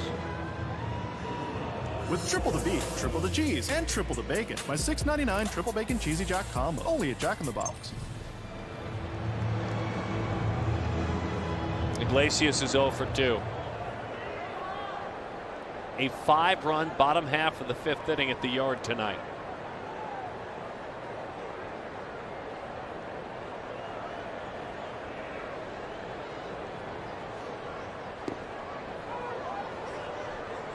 I tell you, Hello fans look good in red. I told you, Gooby.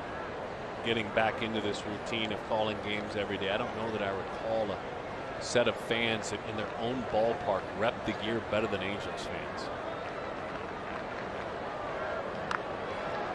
Fought that one off. Boy, what a fun half inning it's been for Angel fans here at the ballpark tonight. I mean, the electricity especially after the home run that Ohtani hit out. And then Walsh follows up with an even bigger blast. Rengifo got it started. With a blast of his own. 0-2 the count. Just 2 hits for Detroit. Just 2. Look out. Garcia thought he might be diving out there. Brian.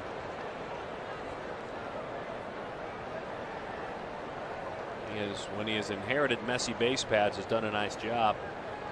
Not this time, though. He followed up a homer, but only 2 of his 10 inherited runners have scored. 2 of 20 in his career. That's something he does well. Some running action on his fastball. That's a nasty 2-seamer. See that deep breath by Iglesias. He thought that fastball was out over the middle of the plate, and then as he's beginning that swing process, it's running right in on the handle.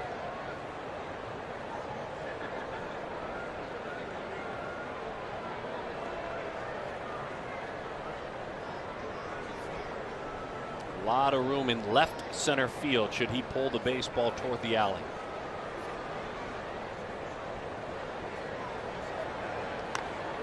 Instead, it's out front on a slider. It's popped up right side. Scope runs out of room. A good effort by Scope.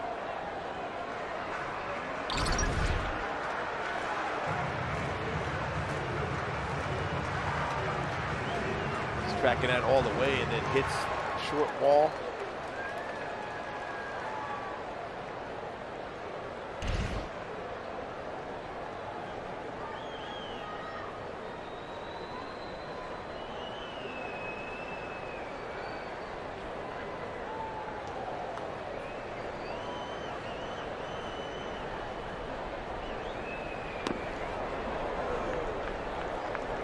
2-2 the count.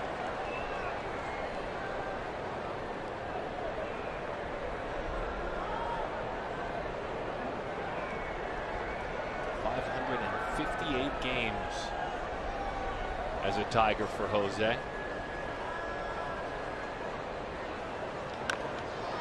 Up that one up to the right side. They were playing him there. By the way, Darren, in this half inning with Alex Faust here today at the ballpark, a hat trick of home runs, 3 of them in the inning. Rengifo. And he's made it work. Yeah, he's finally found that and some movement on his fastball. 94 pitches, 60 strikes. So there's some movement and some bullpen action now for the Angels. You'd love to have that quick 1-2-3 inning. Keep a couple ground balls and maybe get that last punch out to finish off 6 solid innings for Alex Cobb today. Robbie Grossman in the center of the box. Those are nice runs as a pitcher, though. When that announcer upstairs starts saying 10 in a row sat down.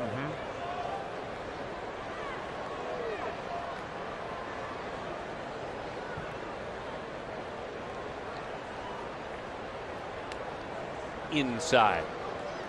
Just looked like he guided that one in there. A slower follow through. I want to make him hit the ball on the ground here. It's a good pitch to get a ground ball. One thing you don't want to do when you have a lead like this. We saw last night. Tigers down 7-1. They were right back in it. They were looking for some free passes, and you don't want to do that now if you're Alex Cobb.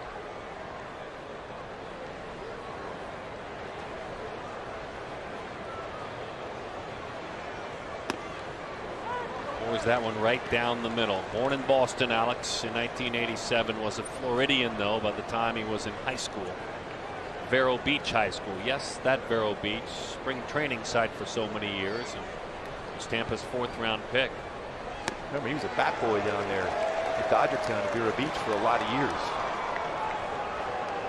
He's pitched a lot of innings in the minor leagues, nearly 700 innings as a minor league pitcher.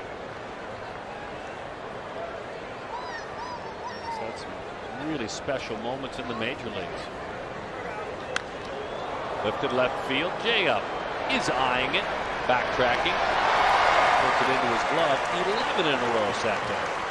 This is the second fly ball out of the game for Alex Cobb. That means he's throwing the pitches where he wants to throw. Simplest of stats, but boy, does that tell a huge story. 100 pitches. My guess is, knowing that man, that we'll look to push him through this inning and call it a night. Correct? Yep. Minimize the amount of stress. Nice job coming back after a 3-0 count against Grossman. A high strike on a curveball. 0-1 the count.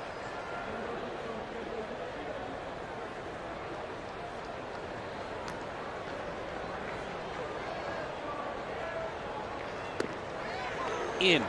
Curveball, fastball. And he knows the scope, loves the fastball in. That's a couple times you mentioned, we were talking about it earlier, just kind of feeding that fastball in because that's where his power is, but it's off the plate in. Try it again. Oh, my goodness. He doubled up in. And he throws it high. Walsh can't make the play. All the way into second goes Scope. I think that's going to be one of those plays where Jared Walsh is going to be surprised he didn't make that play, even though the runner going down the line. Yeah, he's saying it was his fault. And then what they're doing is making sure everyone's ready down in the bullpen. I don't think Joe's going to go down there because this is a great pitch right in the kitchen. Jonathan Scope.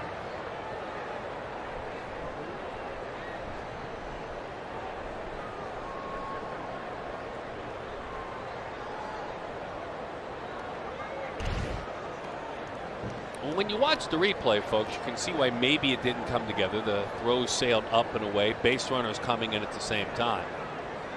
As you said, though, Walsh will tell you it's a play I should make. He's such an elite defender. He just wants to catch everything.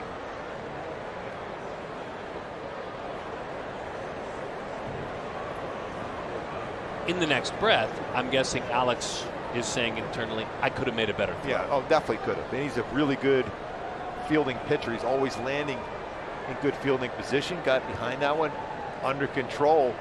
just dropped his arm enough that as far you want to stay low as a pitcher, like you're an infielder, and it gives a better chance of a more consistent throw to first base. He really treated that splitter as a changeup, didn't he, folks? It was only 84 miles an hour. And you spread your fingers a little bit wider, have that baseball go deeper in between those fingers, you can really slow it down.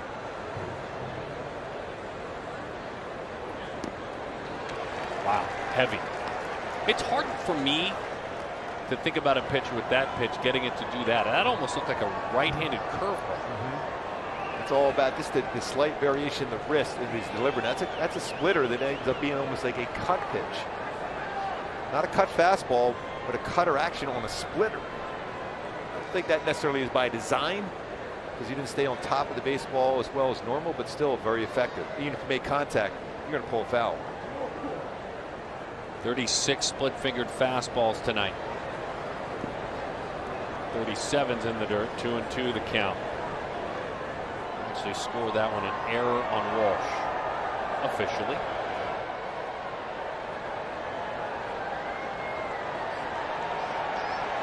Funny little note tonight. The Tigers have jumped ahead 1-0 11 times tonight. They're 1 for 10 with one walk when they've jumped ahead 1-0. Interesting numbers, though. 207 batting average versus Alex Cobb when they're ahead 1-0. 0-1 count, 276 batters. So a little odd splits. Had him out front on a split-fingered fastball in time for the out.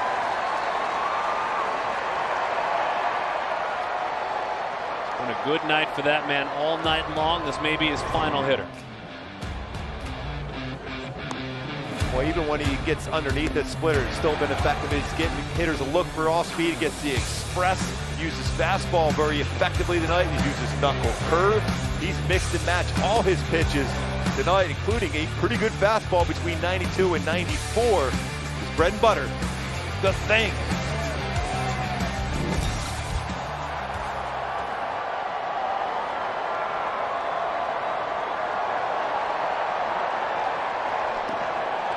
Ball, strike one to Cabrera.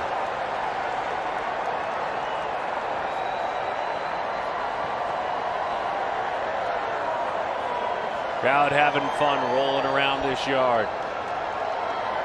Cabrera over the top of maybe the best splitter he's thrown. Yep. What a way to end things. Great get me over curveball.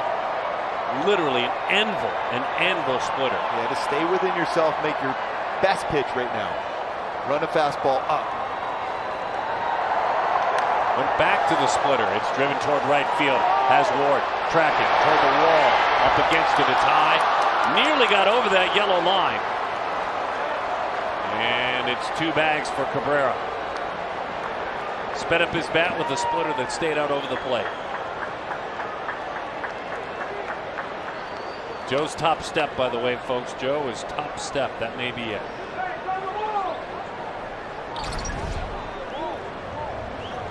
His split just stayed flat, and as all he was trying to do was make contact on that one. Boy, Taylor Ward got turned around on that one as it drifted away. As a right-handed bat, it's going to fade away from me as a right-handed, thrower out in right field, and that's exactly what happened to Taylor Ward on that one. He was tracking it and ended up going away from him. Ovations just look better at full capacity. Excellent tip of the cap, Alex. You need everything right to be able to stay on top of that one and have downward action.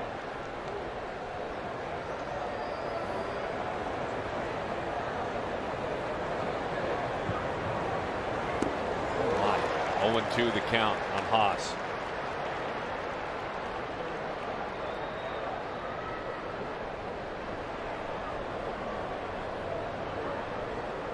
He was pretty filthy the other night, right? One of those times too, I wouldn't even mess around. I go right back to another curveball. He did. And it's cool assuming the other night the game was out of hand, and sometimes where managers are so valuable in their decision making. You love using him when you're ahead, but let him get his mind right. Haas tonight struck out a couple of times.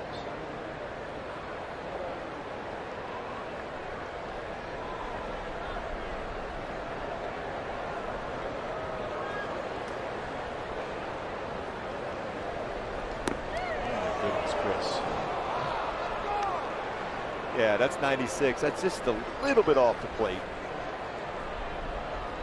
Electric fastball from Chris Rodriguez.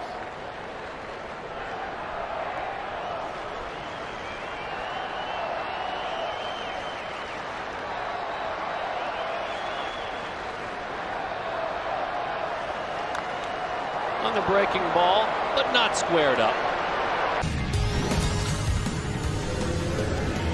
Patio, Jose, Gooby, Sut, and you, thanks for hanging out with us tonight. 7-1 the score. And the baseball is handed over to the veteran left-hander now. He's been doing it for quite some time, since his age 21 season in Toronto. Since 2015 in Detroit, Daniel Norris became a full-time relief pitcher last season during the COVID-shortened season. But has had some big moments in the big leagues as a starter. Yeah, I've always liked his arm. Very good deception in his delivery. Hides the baseball well. How quick that arm action is. Gosselin pinch hitting, base hit coming off the bench. And an injury out there at short, trying to extend to make that play Goodrum, and he has come up very, very uncomfortable. Let's see, and let's hope he's all right. Yeah, he twisted when you backhand with the glove, and it turned back on him in an outfield grass. A good young player. You hope he's okay, but definitely in some pain. See how he turned his wrist. Seen that happen a couple times with Anderson Simmons trying to make this exact same play. See how he turned with the glove gets stuck on that grass and it turns around and bends that wrist back.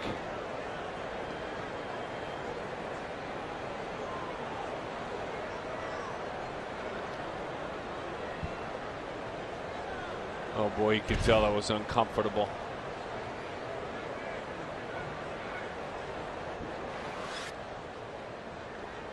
He's going to come out to get it treated right away. Yeah, you hate to see that. Kudos to Gosselin, by the way, who continues to just chew up and spit out left-handed pitching. He's been such a great addition to this team, but a super get-well-quick for Nico Goodrum. Yes. Some really special things swinging the bat for the Tigers this year. Pretty solid job at shortstop defensively. That's a tough one. Willy Castro, who can play just about anywhere you need him, hops off the bench, starts throwing it around a bit, and gets loose.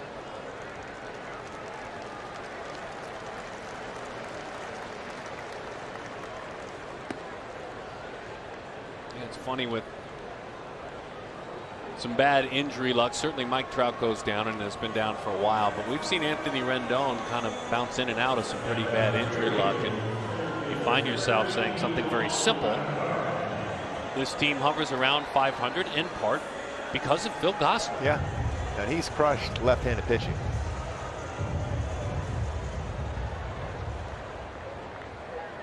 Snuck in there, pinch hit very quietly. It was a lefty out there. To Gooby's point, coming in, that's a ton of success against lefties, as that one's fair ball. Gosselin on the move, out front of Lagares. Toward the corner it goes. They'll stop the Goose at third. And Lagares with the double. He was 0 for 2. He'll take that. Last 7 games, 7 hits, and 3 doubles in his last 7 games. Starting to power the baseball. Get the opportunity to play. We know how good he is defensively in the outfield. Turns on that 92 on the inner half and gets it right down the line for a double. You know, in the 9 on the season, 11 total extra base hits for Lagares.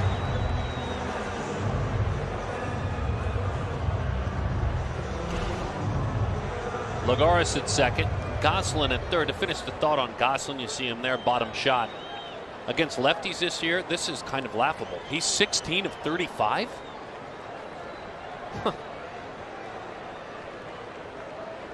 Rengifo switch hitter flips it around, bats from the right side. Homering. Obviously, he's got some swag, Jose Mota, the way he's played defensively coming back in the big leagues. That homer was fun to watch, too. It was fun to watch, Darren, because it was all about the load-up. And Jeremy Reed, Sorrento, John Maley, it's about start early, and you'll see how powerful you are. He got some serious backspin on that ball to right center field.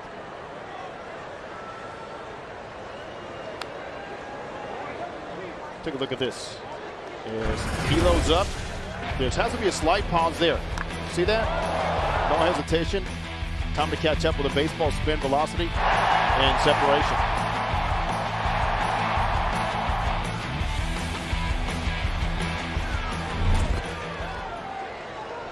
Why does every highlight look better with more fans? Oh, it looks great. The reaction is so awesome. He goes down and gets that one. And I just love the way they stand up and to see how far a baseball is going to go and travel.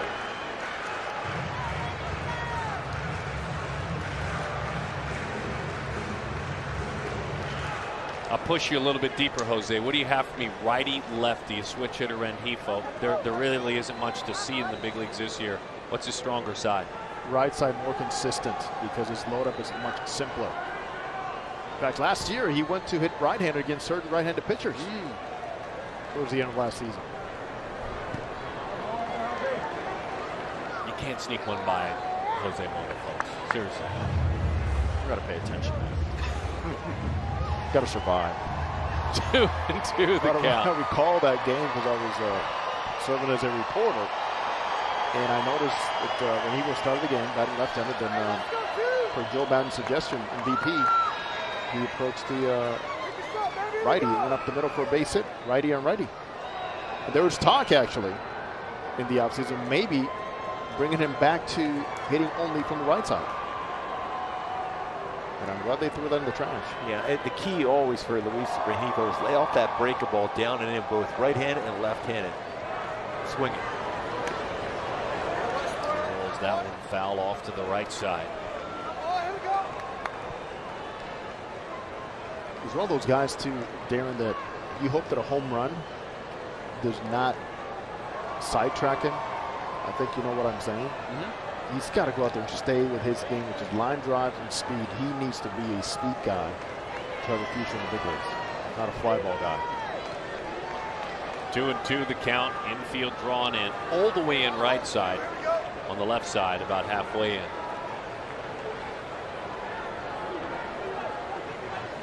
Don't spoil the singles and doubles hitters with homers. Very true. Keep wanting more and more. Any good mom would say, don't spoil the children. Don't spoil those singles and double hitters. Give them too many homers. You know, Gooby and I have had this conversation also about certain pitchers. Struck out 10 or 12, like, hey, I'm a strikeout guy now. Oh, no, you're 2-2. Chased up, elevated a fastball. He flipped around to the right side. Snuck one by him up. Yeah, 93-mile-an-hour fastball. Everything was down lower third or below. Change eye level, got in the chase. Well, let's celebrate the night of Justin Upton. Let's celebrate the last 3 weeks of Justin. But again, tonight, impact. 2 runs scored. Double, check swing double to the right side. Walk run scored, single run scored. And you know he's up there first pitch, anticipating something secondary first pitch. And if that's the case, it's going to be hit hard. 1500th career game. Great bottom note there. Go back to the simplest of things to describe Major League Baseball. Incredibly hard to describe, hard to get here, even harder to stay. And to play 1,800 games. Congratulations to Justin on that milestone. Yeah, he can do a lot of things well. You see that great slide he had at the base, 2 runs scored, showing he still runs very well. Still reads the baseball well.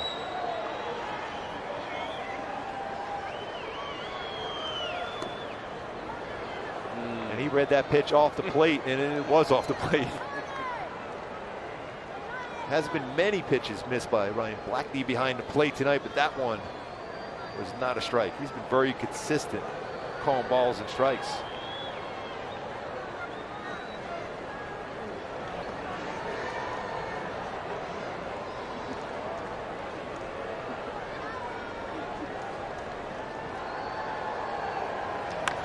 Justin goes down, base hit left field. 1 run will score. Jay up with an RBI. 4 times he's been on tonight. 3 hits. What a game for Justin Upton. Picking up an RBI after a couple runs scored. An off-speed pitch. Don't throw Justin Upton a breakable ball off speed. Everything is going to be hit hard. By the way, I have to get it in London for you. A little Uptown funk on the ground for an RBI single. You get that in. I'll see you that. I'll see you that Uptown funk. And if we're playing a big-time game of cards, as Shohei gets ready to hit. Ohtani, I'll see you that Uptown funk and I'll raise you. A goose is loose. Well done. Shohei takes a strike. Well, I felt bad. There was an injury on his base hit, so the goose had to be grounded for the moment. But he was able to spread his wings and score a run. Spread your wings and fly.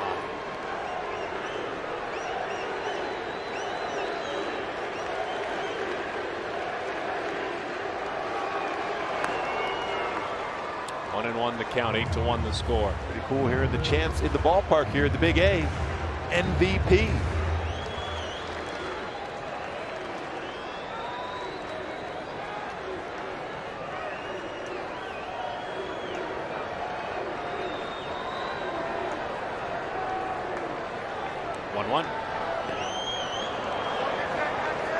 Take a look back. Statcast, Gooby missed the homer. How quick this baseball got out. Exit velocity of 114.3 miles per hour. Just a launch angle of 18 degrees. That was on the line and out. 3.8 second on the first. Cruising at 17.30 for Shohei. He's getting his exercise in after pitching last night. I wonder what he was trying to do with that swing, folks. What do we think? He's trying to go the other way. What a fun graphic that is. I remember that 2000 season for Troy Gloss. You certainly behind the microphone for those two for Mike Trout. Forgot Troy Gloss stole that many bases. Shohei down the left field line. Toward the corner it goes. And also amazing, he has 73 strikeouts on the mound. 3-1 record. 2.7 ERA.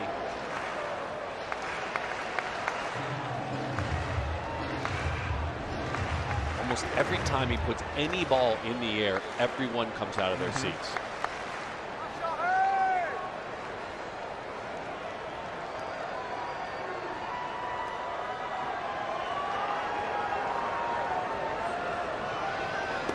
Got him with a breaking ball down and away. That time Norris wins the battle. 2-run homer, a pair of strikeouts and a flyout tonight. His 20th homer. That was a nasty slider to get a swing and miss on him.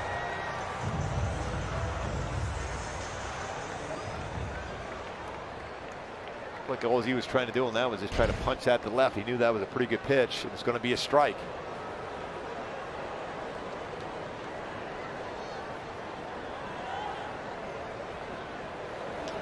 Ward, breaking ball, drives it to left field. It's down.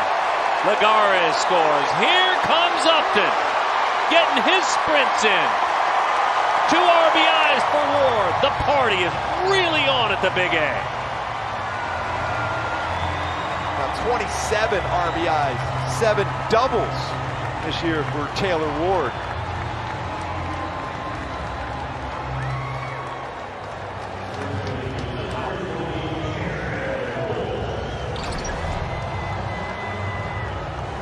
To stay down on that baseball, how good he did as far as keeping that head down and tracking the lower third and rocking it left center for a double.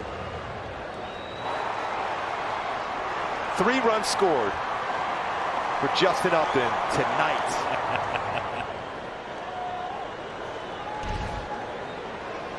He's had some sprints, by the way. Here's Jared Walsh. 10-1, fastball outside corner. He has gotten in his sprints tonight. I mean, he really has. He's going, yeah, let me think. I'm going to move around here, stretch around. Like, yeah. Remember, he walked in the third and scored on what was a closer play at the plate on the double from first by Ward.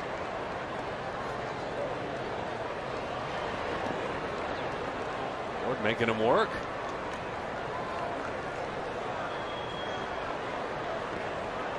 Shohei, when he hit behind Upton, allowed Upton to back off just a bit with a home run that we saw was a little bit over 3 seconds as they retimed it.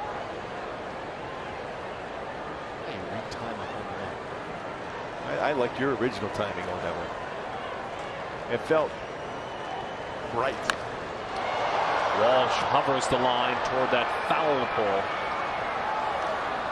5th inning for Jared Walsh. You didn't need a stopwatch to deal with this one. You needed a tape measure. I love his bat flip. Boy, he stayed down on that baseball extremely well. Boy, going back to the fans being here at the ballpark today and last night too, but it's the excitement level, everything hitting the air, everyone's jumping up.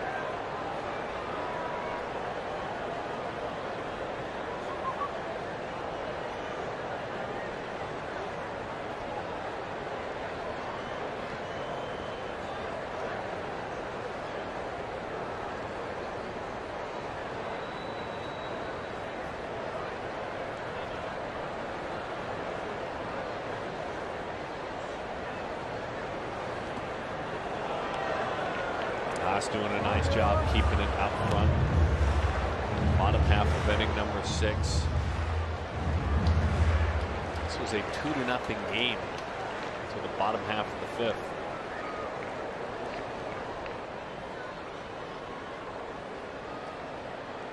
And now, once they get through this inning, and they'd love to add even more, you start counting outs. You're at 9. 9 outs to victory.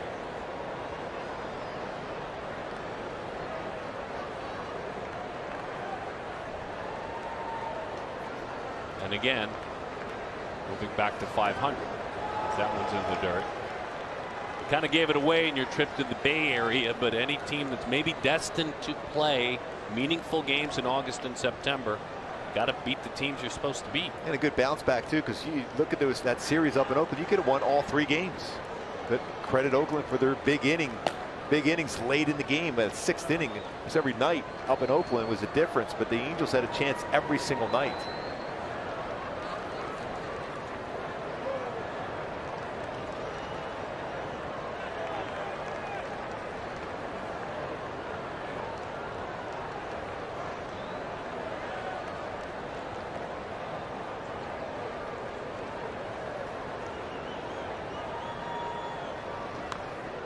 Good fastball up and in.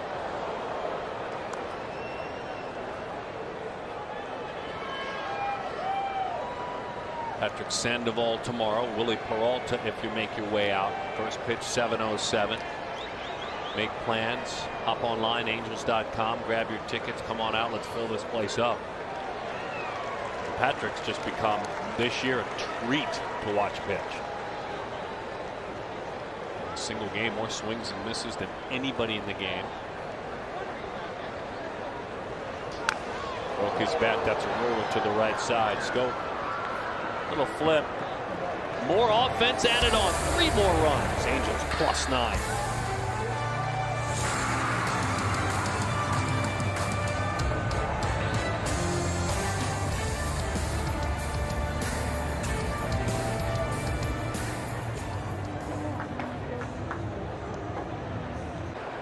But you know, when you have that many CGs, you can just sense it and smell that finish line, and he was able to do that for career victory number 300. Way to get it like that for your dad. That went into right field. Akil Baddoo, a great story this year, even though it's a 10-1 game. He gets his 2nd time reaching base safely. He also walked in the 7th inning.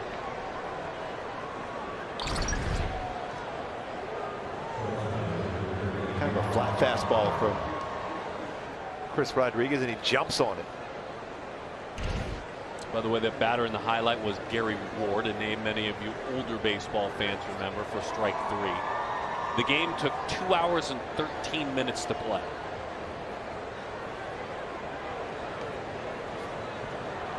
talk about you as a ground ball pitcher. He had 14 fly ball outs in that game. Yeah, he was always, I remember that being a fly ball, strikeout fly balls.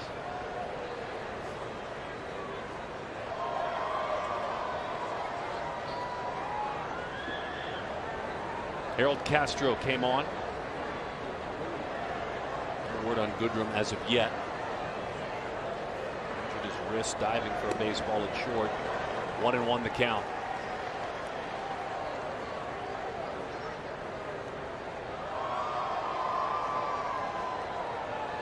Pitchers look on with envy as Castro gets better grip on that bat.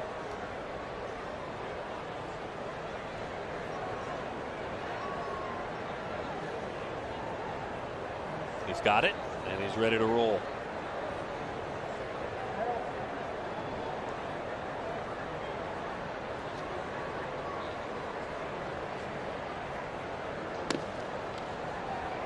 What's that dig me feeling, Gooby, of a complete game? When you had a complete game, how did you feel? You just feel, you know, you doing exactly what you go out there every 4 or 5 days. And your goal going into the game was to shake the catcher's hand after. So when you're able to do that and complete that, it's a great feeling because it means you did everything for your teammates you wanted to do. And you left the guys in the bullpen a little bit of a break. Wow. A little bit more stickum on that bat. Sure, Walsh was trying to catch that in the air. First base. He got it in fielding position. He's going to make the play on it.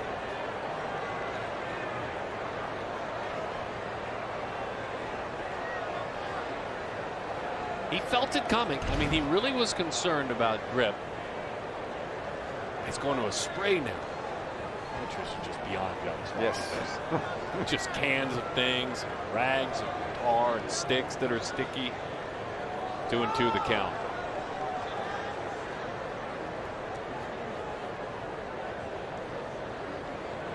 All you can do is smile as a hitter.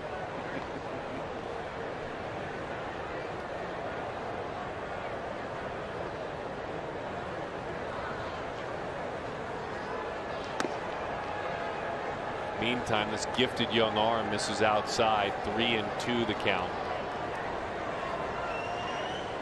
What do you recall your earliest reports from down below? Very earliest about this man. I knew he had that great moving fastball.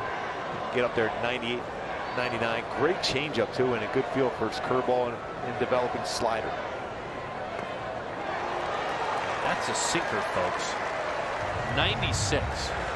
Looked like a lefty slider. 96 and dove at the plate.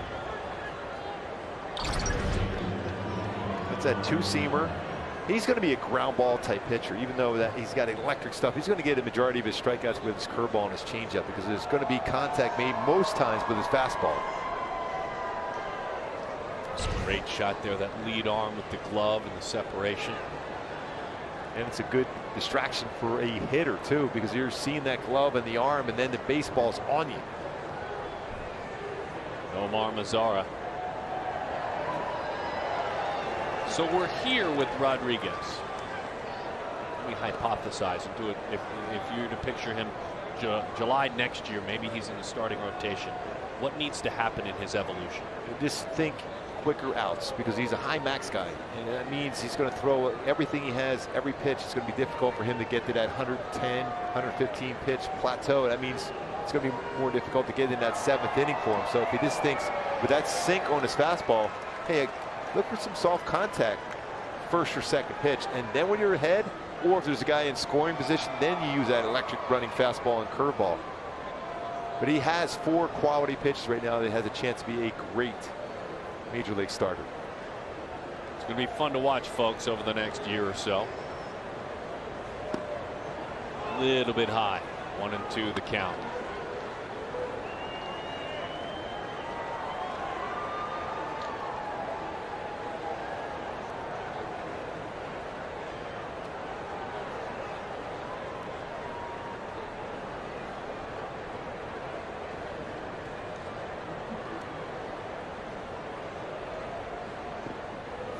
Nice job, Max, keeping it in front of him. Rodriguez in his age 22 season. He's able to only throw because of the major back problems and having to rehab. Only 9 1/3 minor league innings in 2019. Just 9 total innings.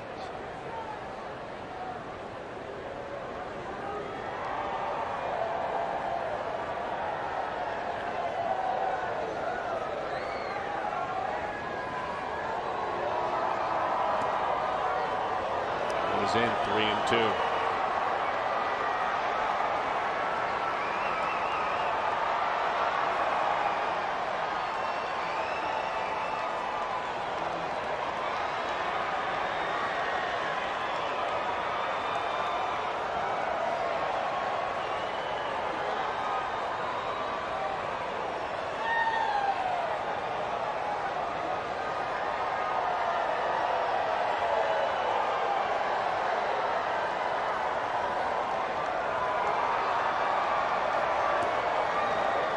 Fastball low, and he lost it.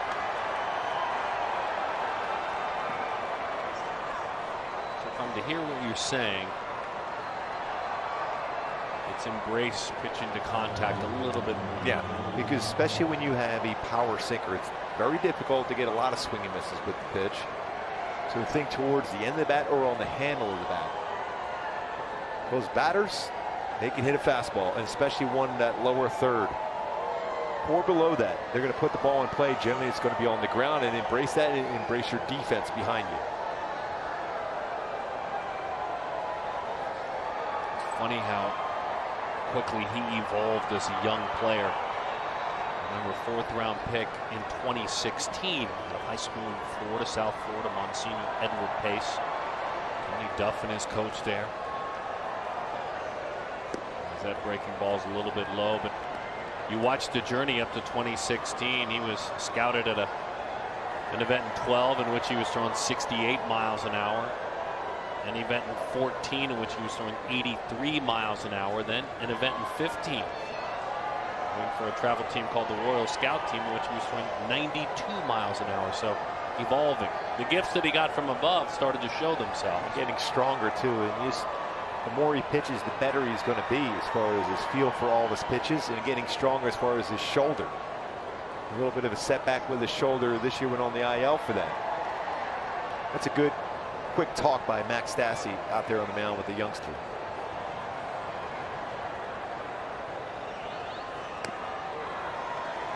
I like that right away. Max says, see, trust me, trust the movement. If he makes contact, that's towards the end of the bat, and Castro may hit that one at an infield, and you get a double play turn.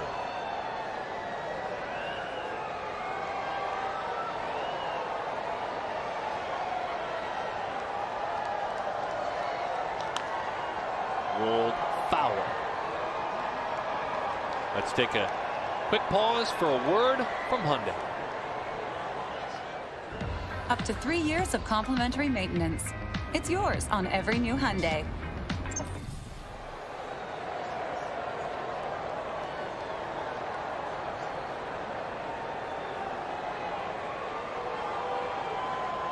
Let's see that big curveball now from Chris Rodriguez.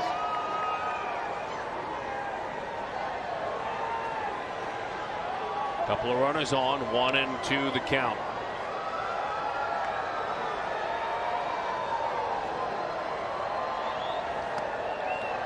Body spins off. The arm never catches up for that breaking ball. Yeah, we overthrew that one. It was the right pitch. Had him set up. Muscled up on it. This time it's 2-2. He's been winning the race as a rookie pitcher to 0-2. He gets to 0-2 a third of the time. League averages 25% of the time. It's pretty incredible. At 0-2 26 times this year. Hit hard into center field, ready for that fastball. The Tigers will throw a run on that scoreboard. 10-2 is the score. Willy Castro, who had grounded out twice with a single and an RBI. And he saw that pitch before, curveball overthrown, so he was sitting fastball, and he got it. Keel Badu, who started this inning, comes around to score. That's a real good swing by Willy Castro, staying back. Sensing he's going to get a fastball with a pitcher. A young pitcher didn't have a feel for his curveball. It's that fastball, got it, lined it back up the middle.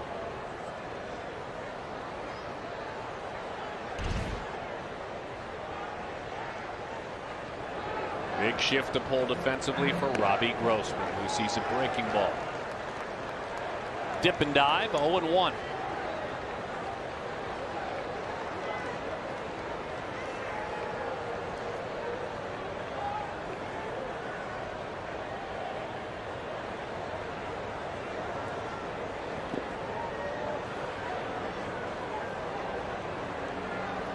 I think if he was able to throw that one to Castro, I think he would have got a chase. It's a good 2-strike breaking ball.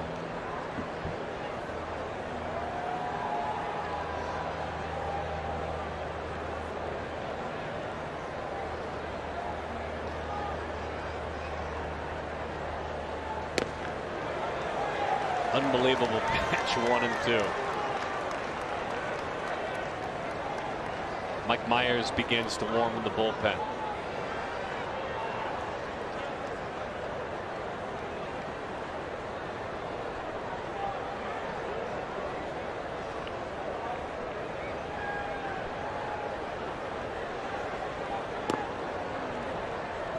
Two and two the count.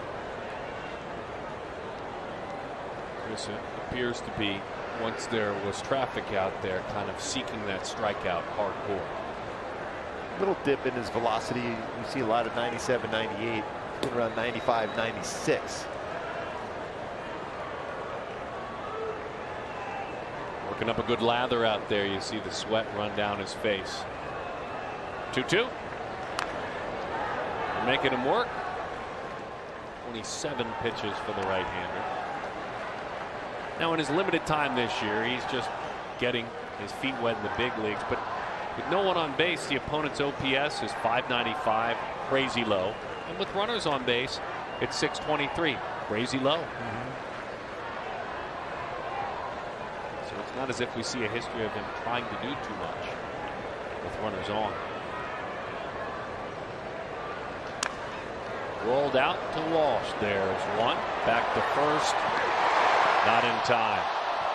That would have been about as good as it gets as far as double plays go. A nice job by Rodriguez to get to the bag. Yeah, Grossman runs well, but that was really well done by Walsh to Iglesias back to Chris Rodriguez. Did a nice job of getting to that base. Quick throw by Walsh. Iglesias on the transfer. And the stretch by Rodriguez, and Grossman beats that one out. The thing that Chris Rodriguez did well, he got to the base and then he goes to stretch to get to the baseball. A lot of times you'll see a pitcher get there, throw in that stretch position, and they aren't able to move either way, left or right. So he got to the bag and then stretched out when he got the throw.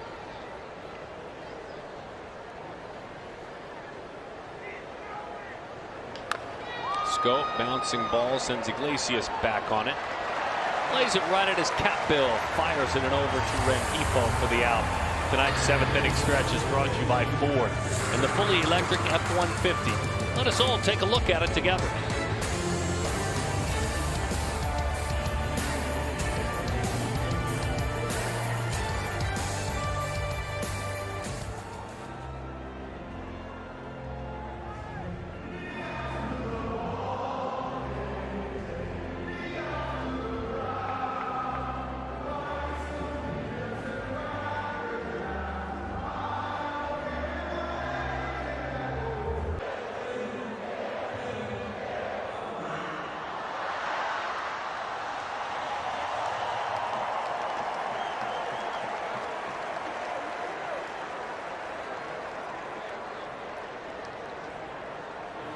And we're back. The 7th inning stretch was brought to you by the Ford Motor Company.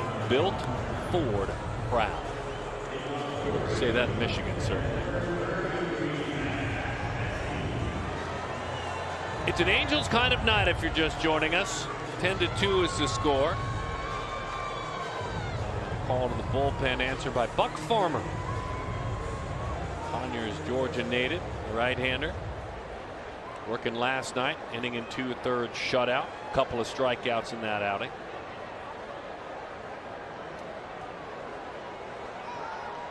Pretty tough start to his year this year. These are nights where you get it right, Bill. With your team down 8. Here's Max. 0-1 the count. And Farmer's fastball is 92, 96 with a little tailing action, curveball, and a changeup.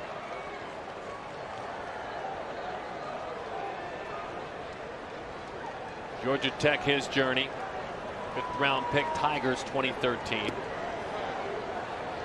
Balls and 1 strike to count. Handful of times Farmer has taken the baseball and been a starter, but the majority of his career has been as a relief pitcher. His finest year, very, very much his finest year, a couple of years ago, 2019. 73 appearances, a 3.7 ERA.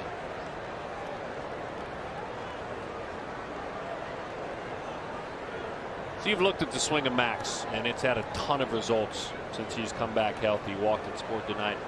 What are some of the pieces of his swing that, from your eyes, are working? Yeah, real level, up the middle type approach. Still able to turn on pitches for power, but is short through the baseball, right back up the middle, right center also for Max Stassi. When he first came to the Angels, he was trying to lift a lot. When you're with the Astros, that's something they really were teaching quite a bit, is trying to lift the baseball in the air. He's more on the line now, but still the power is there.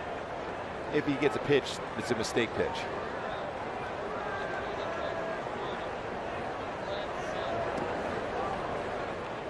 And then it's that whole downhill positive roll, right? When you're driving the baseball, that means you're doing things right mechanically. That means you're on time. That means you're taking close pitches. You're not chasing. Not throwing a few walks. Yep. 3-2 the count.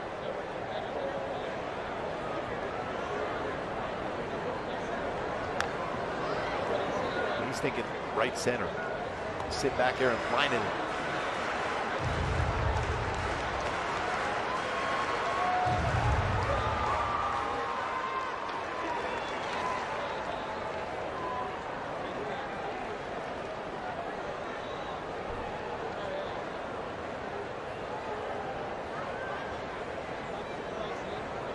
Another full count pitch to Stassi, hit him.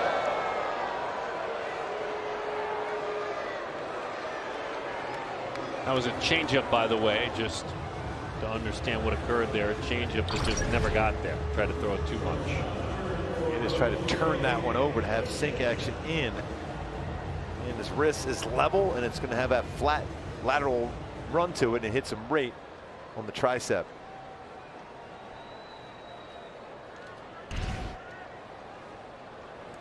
The on-base percentage just goes up. He's all right.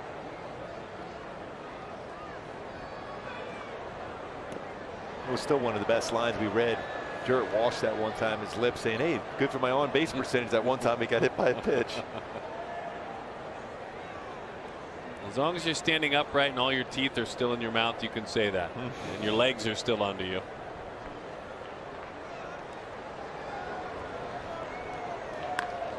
Hold that one to the left side. They'll try to get 2. And they won't. Iglesias running hard the entire time.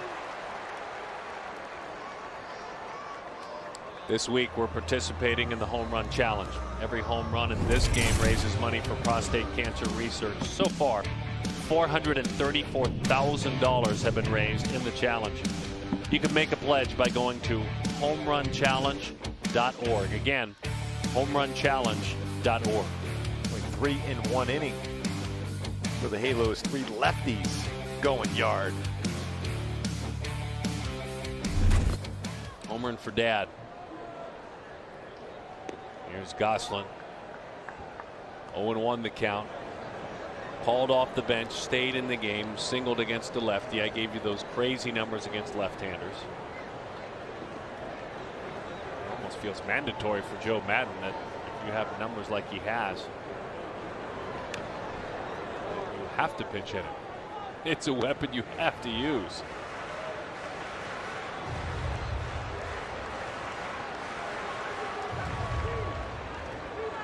Always making real good hard contact against a left-handed pitcher. Now battle here against a righty.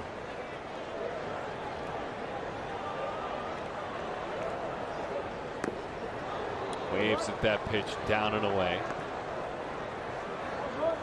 Gosselin goes down on strikes.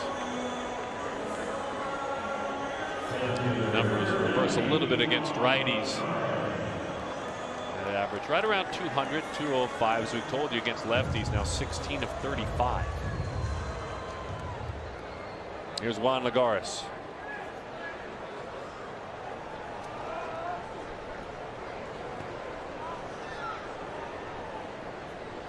One line to center field, fly to left field. And then double down into that left field corner.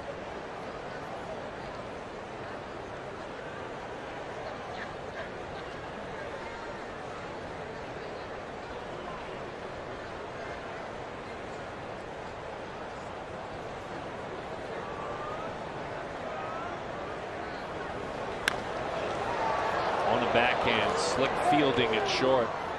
Nice job there by Castro.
Candelario. 1-0 the count. 6 outs to get.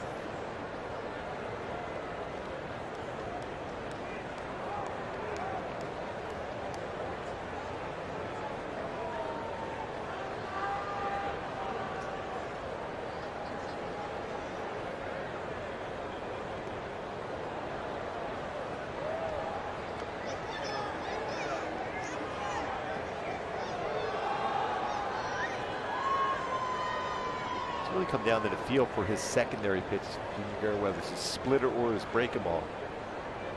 Trying to get that good, consistent release point.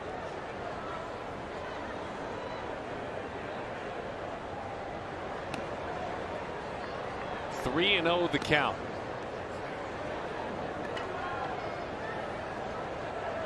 Candelario tonight walked, struck out, grounded out.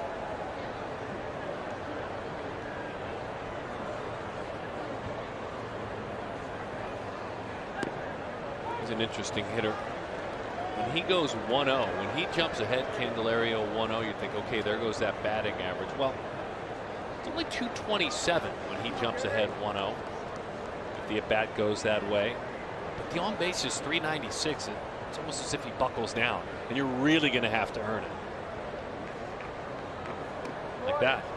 Had no interest. Jumped ahead 1-0 and earned himself a walk. Miguel Cabrera, the historic one, strides toward the plate. A moment ago was 2908 Jose Mota in his career hit list. Mota's been a fun career. It has been. That ball that he hit to right field with that big slice just tells you the story. But I remember doing an extensive sit down with him years ago, and I asked him who has been the most influential teammate you've had, and he mentioned Pudge Rodriguez. And he said Pudge Rodriguez would take me into the cage when I was 20 years old in Miami and told me clearly, find a swing at age 20, they can repeat at age 35. And what he taught me was, he said, short to the ball, hands close to the body. And he said, don't be around swinging and trying to change swings. Keep this swing and you'll see that you're going to have a nice career. So the Hall of Famer spoke. Miguel listened, and he is on his way himself to also the Hall of Fame. Yeah, Pudge Rodriguez did a real nice job of keeping his hands inside the baseball in line at the right side. He still had that power to turn on, but when he had 2 strikes on him, he could just cover that outside part, especially even on breaking balls, and hit it to the right field. When you think about this, have you ever seen Miguel Cabrera swinging wildly? Just don't see it. No. Even when he misses pitches, he's just missing by just a bit. Popped up right side. Walsh gives it a run. into foul territory. Does that play look easy as he stands underneath it? It dies in his glove. Well, you practice that enough, and he's constantly doing that. He's always on the field working on his fielding craft, whether it's pop-ups or ground balls or turning that 3-6-3 or 3-6-1 potential double play. Solid by Jared Walsh.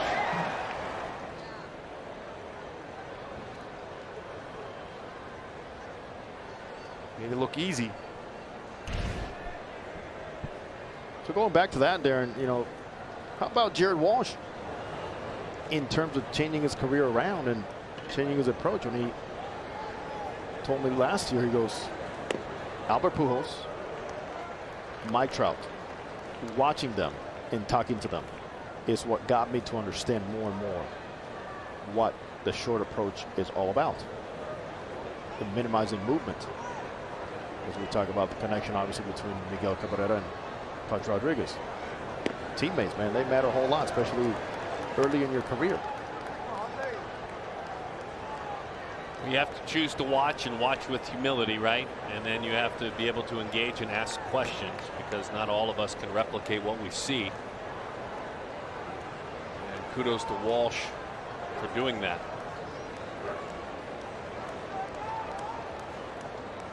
It's a perfect tie-in between Pudge and his influence on Cabrera. That's a long time ago if you think about it, as Haas goes down on strikes. That's one of the more fun teams. You have to be a pretty big baseball fan and follow baseball pretty closely, but that World Championship team beating the Yankees in the fashion they did. Yeah.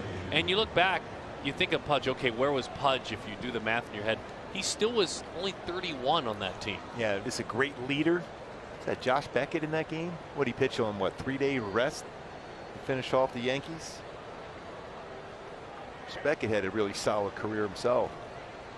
To Jose's point, Miguel Cabrera that year brought up, it was only 20 as Baddoo gives that one a ride. All sorts of room for Lagares as he puts that one away. 3 outs to get for a Halos victory.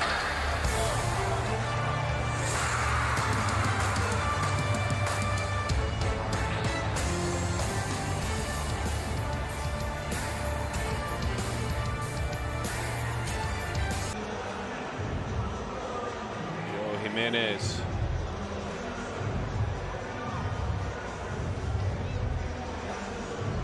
A couple of years ago, 3 seasons to be exact. An all-star for the Tigers.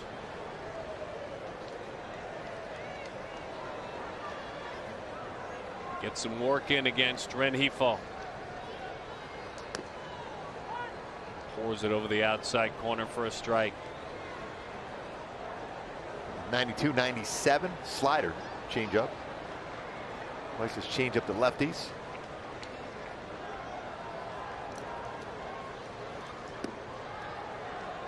Fastball runs in.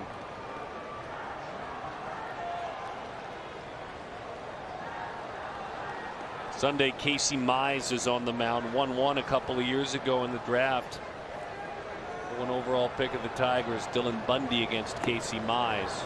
As we mentioned, tomorrow, 7 o'clock if you're coming out. Patrick Sandoval's on the mound. We'll go ahead and make that decision. At Angels.com. Grab some tickets that suit you. And watch. What do you like to call him? The Sandman? Sandman. Your name for him? The Sandman can. Can he? Yes. Okay. 1-2 the count. Rengifo rolls it to the right side. Scope. In time for the out. Help Mike Trout. Shohei stay on top in the Google MLB All-Star ballot, and kind of give a nudge to Walsh though too. Yes. Daily at MLB.com/vote, and on Google by searching for their names to send them to Colorado. In Walsh with now 33 extra base hits, 48 RBIs.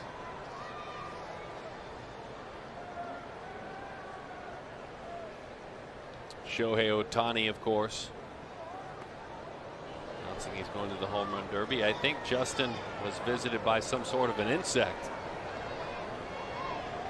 He wasn't too fond of that. He didn't call for that. Hey, whoa.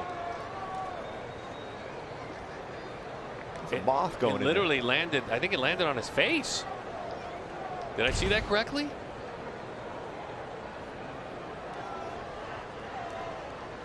The 1-0.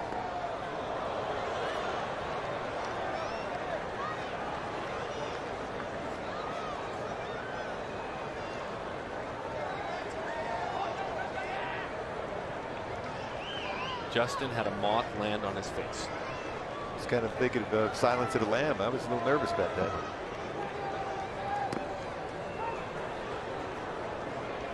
I can't think of any way that might be less comfortable to hit 95 than with a bug on your face. Yes.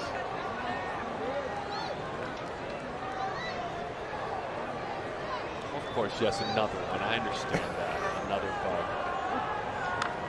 Justin Upton extends, takes it into the corner, and a nice play out there. Shohei Ohtani, a couple of years ago in Colorado. I'm handing the mic to you in this one. You lived it, you breathed it with him. BP in Denver. And I've never seen anything like this. It was amazing to sit back there behind the batting cage to see how far these baseballs are going. Colorado Rockies guys were coming out of the dugout to look at these home runs. Check out Gooby, by the way. I know, I was taking a little peek at that one. All suited up. He hits above, baseball's up in the third deck. That's above the bullpens. You look good that day, man. That one over the outside corner for a strike. 0-1 the count.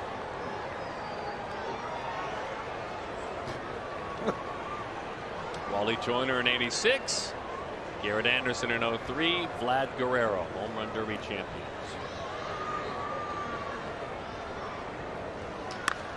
Shohei Ohtani to the opposite field. Gone!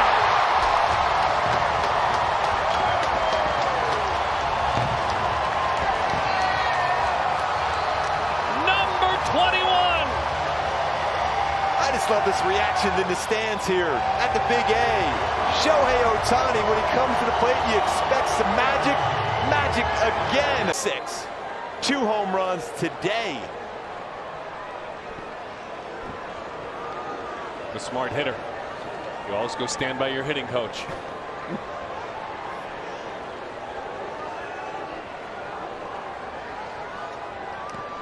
Wow.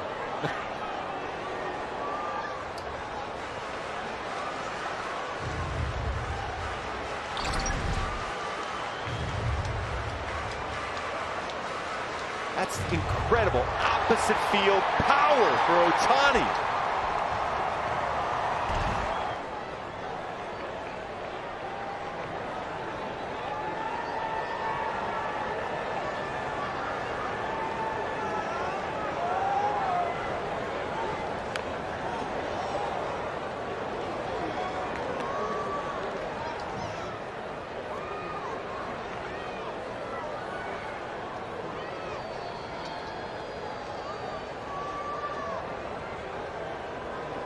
It's just shocking to see what Shohei Ohtani does every night, whether at the plate or on the mound. It's incredible.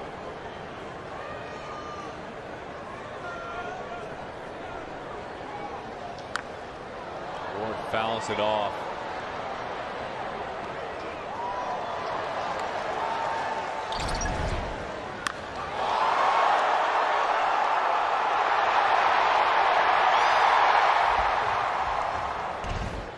Love the sound off the bat. Love the roar of the crowd even more.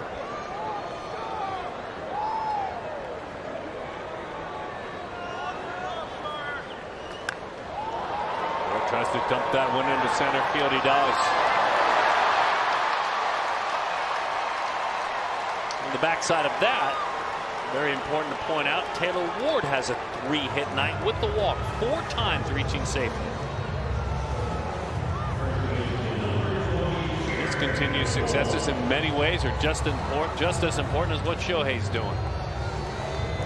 His team continues to wait for Mike Trout to return, hopes that it's happening soon, but guys like Ward are huge.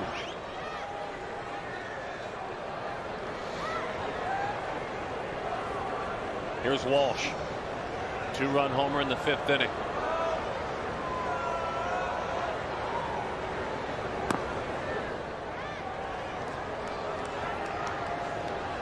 You almost kind of wondered if Shohei Ohtani was going to be in the lineup today after the 6 innings last night.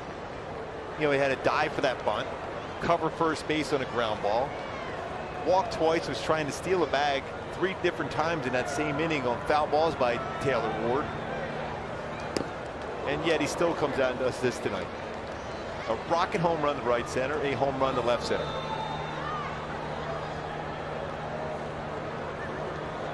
And now the score was 10-2. You could obviously say, hey, take this last at bat off.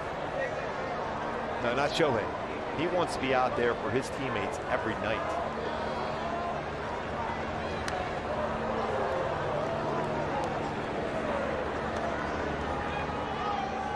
One and 2 the count. He's a wildly popular name. We all know him, right? But outside of our little vacuum in Southern California, he is being talked about endlessly.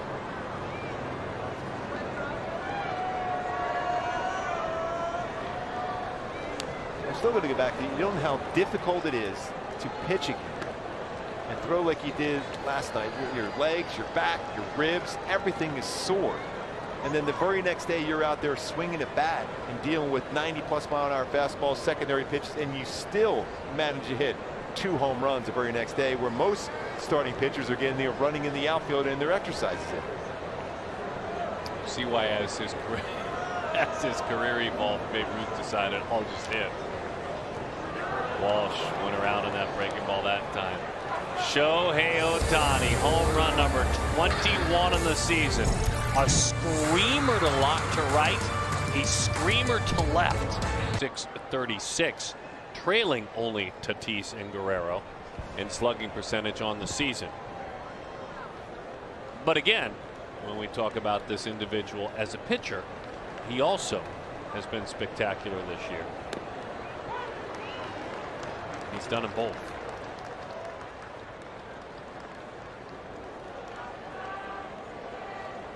Those 73 strikeouts, 73 strikeouts, yes. And 53 in the 3rd. It's funny, I had to run over to Mark Langston again. I said, remember when we used to start, how sore you were the next day? You were just happy to jog and feel good about that, maybe play some catch. Well, he's not only playing a little catch the next day, he's hitting home runs, 2 of them tonight. So he's hit 21 and given up 5 homers. Make sure I see this. I wonder if how many hits he's given up this season, period, on the mound. I can help you. I'm right here on that fresh page if you'd like to know. Yes, I would love to know. Well, partner, how about 33? So he's given up 33 hits. He's hit 21 home runs. That more extra base hits, and he's allowed hits on the mound this year. Here misses low and away to Harold Castro. He now has 39 extra base hits. 39.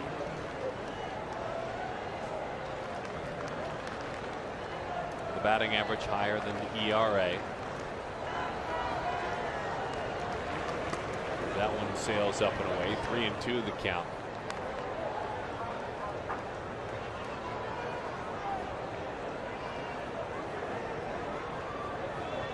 Yeah, he dropped on Instagram, I'm going home run derby. I'll again encourage you to go check it out on the gram, as Gooby likes to call it. Oh, yes. You know, this did announce that.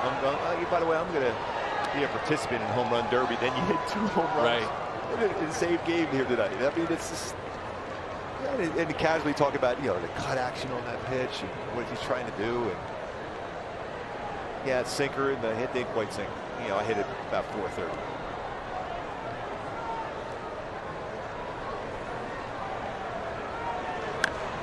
And Sandoval saying, you know, remember that hit I got the other day when I was squared around the bun and it, you know, Butcher Boy base hit? I got a hit. I don't know what my exit velocity was, but I hit it pretty good.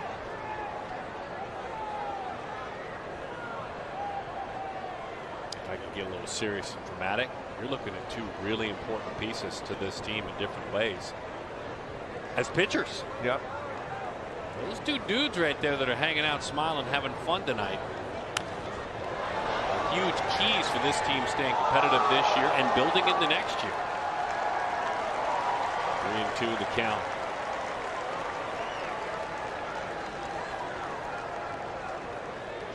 And extends the talented left-hander. The gifted right-hander. Fletch! Yeah, Fletch has always got to be around there. Little sneaky stealth Fletch. Just getting into that conversation with the pitchers. Fletch, you know better. Get away from the pitchers.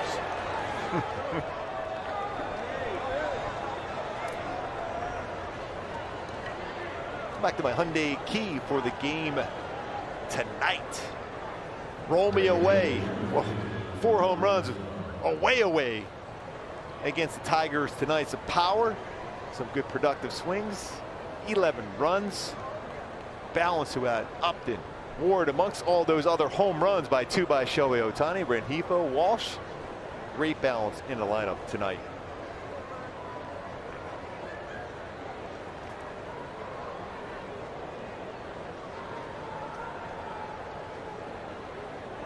Pitch is low. 1-0 the count. Kind of excited for your key to the game on Sunday, I have to be honest. You've hinted it's something tied to the Motor City. Always got to bring that in there. Motor City. It's Greek Town, or Hamtramck, or the Joe. Not quite sure what artist it could be. Is it Motown? Is it hip hop? Got to stay tuned. Is it 8 Mile?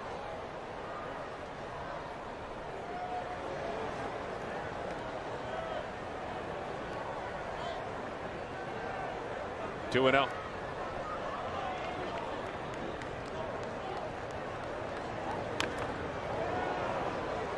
Two and 1 the count. Back to 500. This team will return once they notch those 3 outs up on the scoreboard. And then you try to turn north and you move past with the goal of never returning. If you're not making it out to the yard, I want to encourage you to make it out to the yard. You should listen to tomorrow's game with Terry Smith, Mark Langston, Rangers Radio AM 830. Catch it on television with Alex Faust and Mark Sweeney. And it's fireworks night. It is fireworks night. How about you bring your radio out, listen to T, and then check some fireworks out. That one slips on by. A shift was on. Tigers making some noise here in the 9th. Down 9.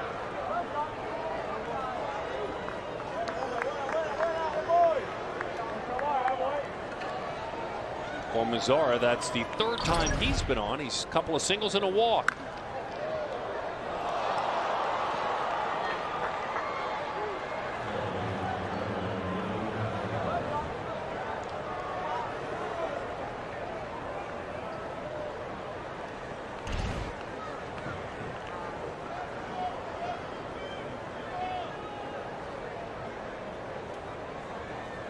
Willy Castro.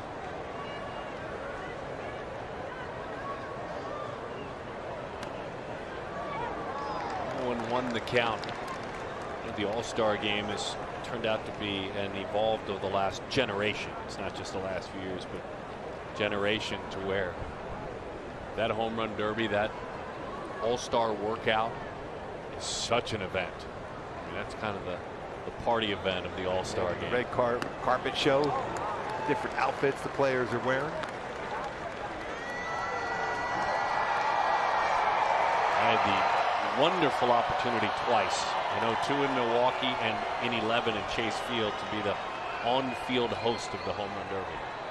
And to hear the crowd, and it's just a party, Gooby. You know, it's a party. Folks are having a blast. They're out early to watch BP. Players are doing in-house interviews over the. It's great watching guys root for the other players hitting home runs, teammates, even friends, watching them crush it. It's going to be a blast watching Shohei Ohtani in that home run derby contest.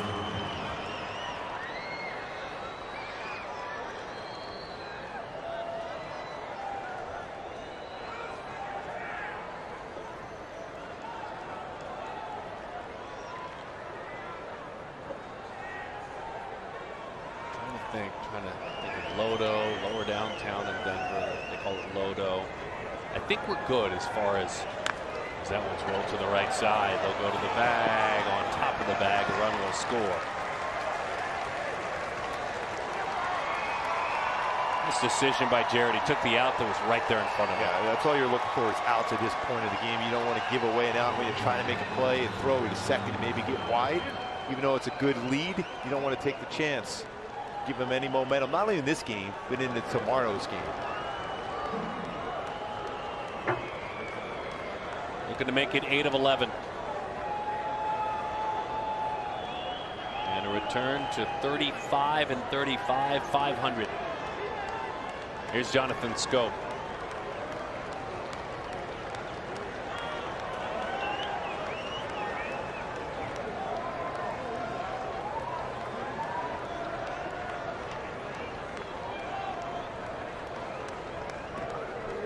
Just to finish the thought, I was trying to think of Denver. It's a pretty walkable city from where everyone stays. I'm sure they'll have buses that take the guys from the hotel. I just want to make sure there are no, I don't think, transit trains we have to worry about. I think he'll get there. We'll make sure of that one. He'll get there and get off at the right stop. Yes. 1-0 the count.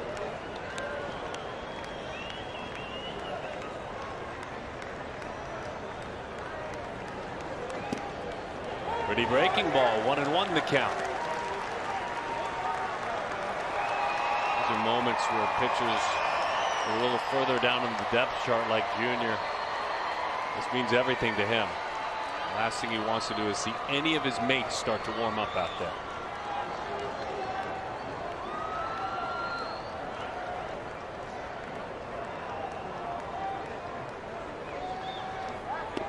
Good sinking fastball. 1-2 the count. 1 strike away.